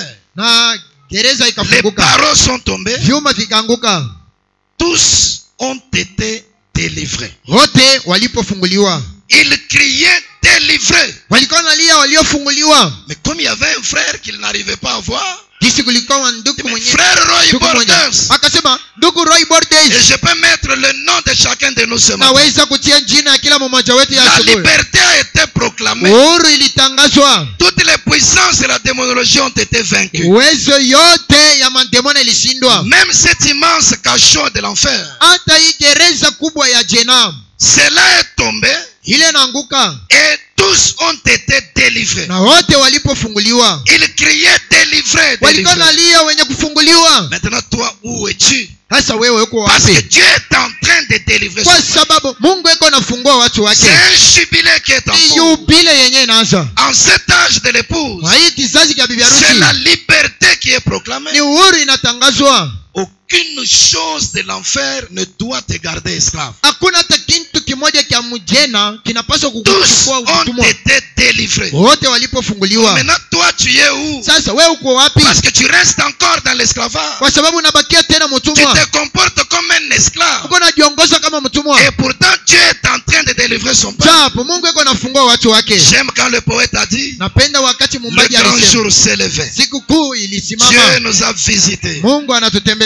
Voici des temps nouveaux. Tazama wakati mpya. Chantons gloire à l'agneau. Tuimbeni utukufu kwa Il mwanakondoo. ouvre les prisons, Anafungua magereza répand la liberté. na kuachilia huru. Il renvoie libre les opprimés. Eko naweka huru Nous waliyeteseka. sommes dans ce jour-là. Sisi tuko mwa ile masiku. Voilà pourquoi il a proclamé un shalom. Oneni juu ya nini anatangaza Voilà amani. pourquoi il a dit c'est le lever du Oneni juu soleil. ya nini anasema ni mapambazuko. Fini les ténèbres de la nuit. Giza ya usiku Un inasimama. nouveau jour a commencé. Siku mpya inaanza. Le jour de liberté. Siku ya uhuru. Un jour de jubilé. Siku ya yubile. Où es-tu? Uko wapi? Parce que Dieu est en train de délivrer son Kwa peuple. sababu Mungu iko nafungua watu wake. Voici. Tazameni. Confirmation et évidence. Kibisho na mapato. 21 juin 62. Tarehe 21 mwezi wa 6 mwaka 62. Point 37, il dit ceci. Haya 37 anasema hivi. Rappelez-vous, Kumbukeni. un jour je me tiendrai devant vous en présence de Dieu. Siku moja nitasimama mbele yenu kuwepo kwa Mungu. Quand cette génération comparaîtra, Wakati kizazi batakisambisha. je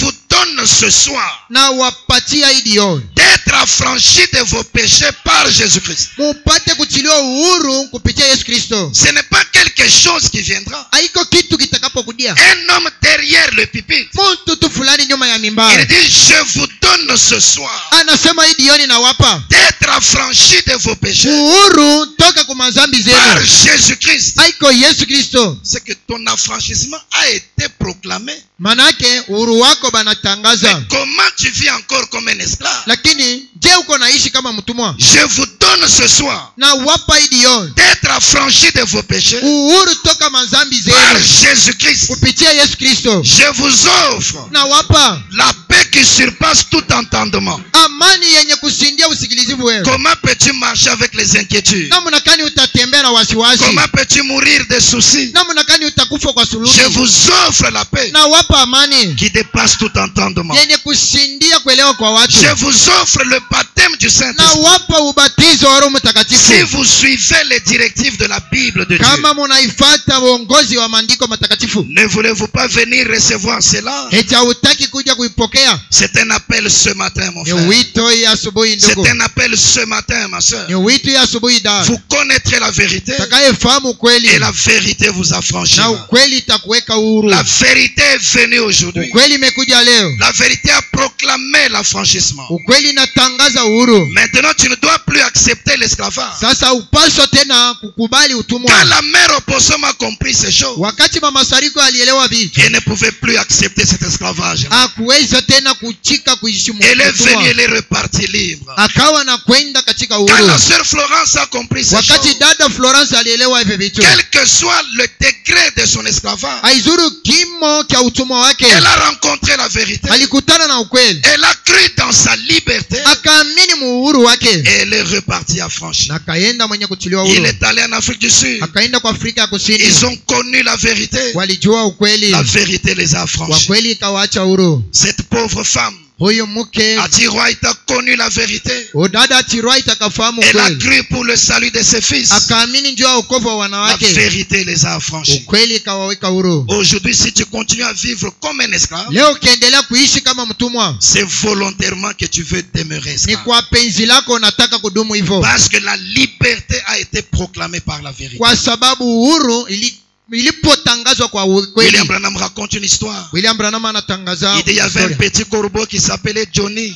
Anasema kulikuwa kunguru fulani alikuwa anaitwa Un homme de Johnny. mauvaise volonté l'avait attrapé Mtu wa penzi mubaya alimkamata et il avait lié sa patte à un arbre. na kumnaswa kumfungia kumti. Donc toute sa vie, Masia yake ne pouvait pas aller plus loin que la longueur de cette corde-là. yeye alikuwa anaishia paka pa urefu C'est wa kamba. peut-être toi ce matin. Saa zingine ni wewe ya Tu asubuhi. vois que quand tu essayes d'avancer, Unaona ukijaribu tu il y kusonga a mbele toujours quelque part où tu t'arrêtes et tu dois retourner en kunako arrière. tu fasi fulani, ukifikia hapo unapaswa kusimama na Il kurudia. dit ses amis pouvaient voler, aller dans d'autres régions. Sema hii miaka yote angeweza kuruka Mais na kwenda katika lui jimbo ne pouvait ingine. pas aller plus loin que la corde. Marafiki zake walikuwa naruka, lakini yeye alikuwa mwenye kufunga Peut-être que fasi c'est une moja. doctrine d'église qui te garde loin de toute Saa la zingine ni parole. mafundisho ya kanisa yako Peut-être inakunaswa. que c'est un péché qui ne te permet pas d'avancer. Saa zingine ni dhambi fulani haikuruhusia kusonga Peut-être mbele. une maladie ou une Saa difficulté. zingine tatizo wala konjwa, Mais il dit, il y a eu un homme de bonne volonté. lakini kukawa mtu wa penzi Il mzuri est passé par là akapitia et pale il a coupé cette corde. akakata ile kamba. L'homme de bonne volonté, c'est le Seigneur Jésus-Christ. Mtu wa moyo mzuri ni Bwana Yesu Dieu Kristo. lui-même, Ni yeye mwenyewe il a fait l'expiation au calvaire. akafanya kafara kwa Et au Kalvari. temps de la fin, il s'est personnifié dans la chair Wakati wa mwisho akajimilisha pour produire la véritable expiation. juu ya kupamba kafara ya Et kweli, la corde a été rompue. na kamba ilikatwa, L'esclavage a été brisé. utumwa ilivunjika. Mais malheureusement, Lakini kwa ole ce petit corbeau Johnny huyu kunguru Johnny, continuait à tourner en rond comme s'il était encore lié. yeye alikuwa anazungukia fasi moja Alors que la corde était déjà rompue. wakati walikuwa balisha kukata kamba. Ses amis sont venus. Marafiki zake Ils lui wakawa ont dit, mais c'est une autre saison. akasema, hapa ni kila Prenons ingine, l'envol, allons vers le sud. kuya twende tukaruga. Mais il tournait en rond, Lakini yeye alikuwa anazungukia comme mpaka s'il pale était toujours lié. saa mwenye kunaswa. Ils lui ont dit, tu es déjà lié. Wakamwambia balisha kukukata kamba. Ce matin, j'aimerais jouer ce rôle. Hii asubuhi nataka kutumika hii Alors kazi. que nous voyons quelques-uns vivre encore dans le péché. Wakati naona wengine ko naishi Les mzaa, autres se plaire dans l'état de pauvreté. wengine ko na furahi na umaskini, Les autres dans l'état de maladie. wengine ko na furahi na Tu es magonjwa. en train de tourner en rond. Hapo ko nazungukia Mais la fasi moja. liberté a été proclamée. Huru wako balisha kuitangaza, Tu es déjà libre. ulisha kwa huru. Où es-tu? Uko wapi? Tu es en train de délivrer Hapa son Mungu peuple. eko nafungua watu Le wake. diable peut venir te faire des propositions. Shetani anaweza kukuonesha Commets adultère. wewe zini, Vole cet argent. Vole cet argent. iba hii fedha, Garde la haine contre celui-ci. uwe na fitina na ule mtu, Ne paye pas la dîme et les offrandes. usilipe sadaka na fungo la kumi, Fais l'aventure à cet homme. fanya ugorofya huyu mtu. Ce ne sont que des propositions qu'il te Eko fait. paka na kuonesha Mais le tu, patron, c'est toi. lakini bwana mkubwa Tu ni n'es wewe. pas obligé d'obéir à Au cela. lazimisha kutii kuile ma. Dis-lui, je ne suis plus esclave. Umwambia mimi sina tena J'ai mtumwa. entendu le son de la trompette. Alishasikia mlilio Je parapara. suis libre. Niko huru. La corde est déjà rompue. Kamba basha kukata. Résiste à Satan Ukazia et shetani. il fuira loin de toi. Utakapotoroka mbele yako. Oh mon frère, ma soeur, Hai ndugu na dada. n'accepte plus l'esclavage. Usitike tena Parce que utumwa. tu es déjà libre Kwa sababu ulisha kwa huru. dans la voie à laquelle Dieu a pourvu. Katika mahubiri njia yenyewe Péché le kufasiriwa na 13 Mungu. juin 53. Yenye kuhubiriwa tarehe 13 mwezi wa 6 mwaka 15 Point na 72, il dit ceci. Point 72. nukta 72 inasema Pendant qu'on nous prépare, crois seulement. wakati weko natutayarisha amini tu. Je n'aime pas quelque chose qui est lié, Mimi sipendi kitu kenye kunaswa, enchaîné. kenye kufungwa minyororo. Même si William Branham se tenait ici littéralement Hata kama ndugu Branham anasimama hapa mumwili et qu'il te voyait dans l'état dans lequel tu es, na kukuona mahali ambamo uko, il ne peut pas aimer ça. hata penda. Je n'aime pas quelque chose qui est lié, Mimi sipendake kitu kilicho naswa enchaîné. kenye kupikwa kufungwa Cela vous minyororo. rappelle la vieille religion froide et formaliste Ileko nakumbusha dini ya baridi ya qui kujifikiria vous enchaîne et vous lie. na iko na minaswa na Mais je kumifunga, n'aime pas ça. lakini mimi sipendi. Voici ce que j'aime. Oneni kenye napenda, Celui que le Fils a affranchi est effectivement libre. yule mwenye kuwekewa uhuru na mwana eko kweli kweli C'est huru. vrai. Ni kweli. Reprenez simplement votre liberté. Wewe chukua tu mara tena uhuru Est-ce que wako. vous le croyez ce matin? Kama unayamini Yesu, Reprenez simplement votre liberté. chukua mara tena uhuru wako. Il est vrai que tu étais esclave, Ni ukweli ulikuwa mais mtumwa, la vérité est venue. lakini ukweli La imekuja. vérité a proclamé la liberté. Ukweli natangaza uhuru. La vérité a proclamé l'affranchissement. Ukweli natangaza uhuru. Aux yeux de Dieu, tu es déjà libre. Machoni pa Mungu lisha kwa uhuru. C'est toi qui dois prendre conscience Wewe ndio njo unapaswa C'est toi qui dois résister à Satan. wewe njo unapaswa kumkazia shetani. Reprenez simplement votre liberté. Beba mara tena uhuru wako. Nous allons nous lever Tutasimama pendant que nous allons chanter croix seulement. wakati tutaimba amini tu. Et puis je lirai la prière du prophète Kisha nitasoma ombi ya nabii avant que nous puissions tous prier individuellement. kabla sisi wote peke yetu kuomba Avec nos têtes inclinées na vichwa vyetu vyenye kuinama et nos pensées tournées vers le Seigneur. na mawazo yetu yenye kuangalia Bwana. Nous allons chanter croix seulement 2 fois. Tutaimba amini tu mara mbili. Et puis je vais lire une prière du prophète. Kisha tasoma sali ya nabii. Et je veux que chacun de nous mette la foi dans cette prière. Nataka kila mmoja wetu amini hiyo ombi. Puis par la suite tu pourras prier individuellement. Kisha utaweza kuomba. Crois seulement. Amini. Crois que tu es libre. We amini tu ya kwamba kuhuru. Crois que ce péché-là c'est un épouvantail. Amini ya kwamba ile dhambi ni kikokopesha. Crois que tout ce que tu as comme difficulté peut passer ce matin. Amini ya kwamba yale yote matatizo zinaweza Il y kupita. a une telle présence du Seigneur ici ce matin Ukawa hapa hii asubuhi kuwepo kwa que Bwana. n'importe quel problème peut être résolu. Yenye mbele yayo mambo yote yanapaswa kupata. Nous avons connu la vérité Tunafahamu ukweli et la vérité a proclamé la liberté. na ukweli inatangaza uhuru. Reprenez simplement votre liberté. Beba mara tena uhuru wako. Crois seulement. Amini tu.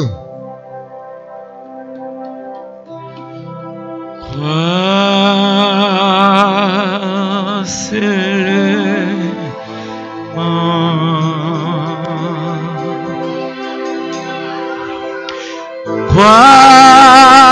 Crois seulement. Tout est possible.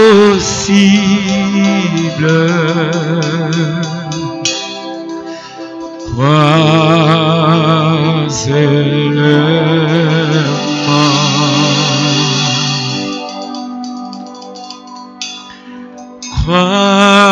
Crois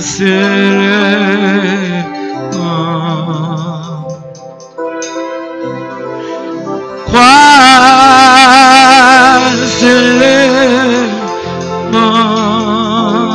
seulement. Tout est possible.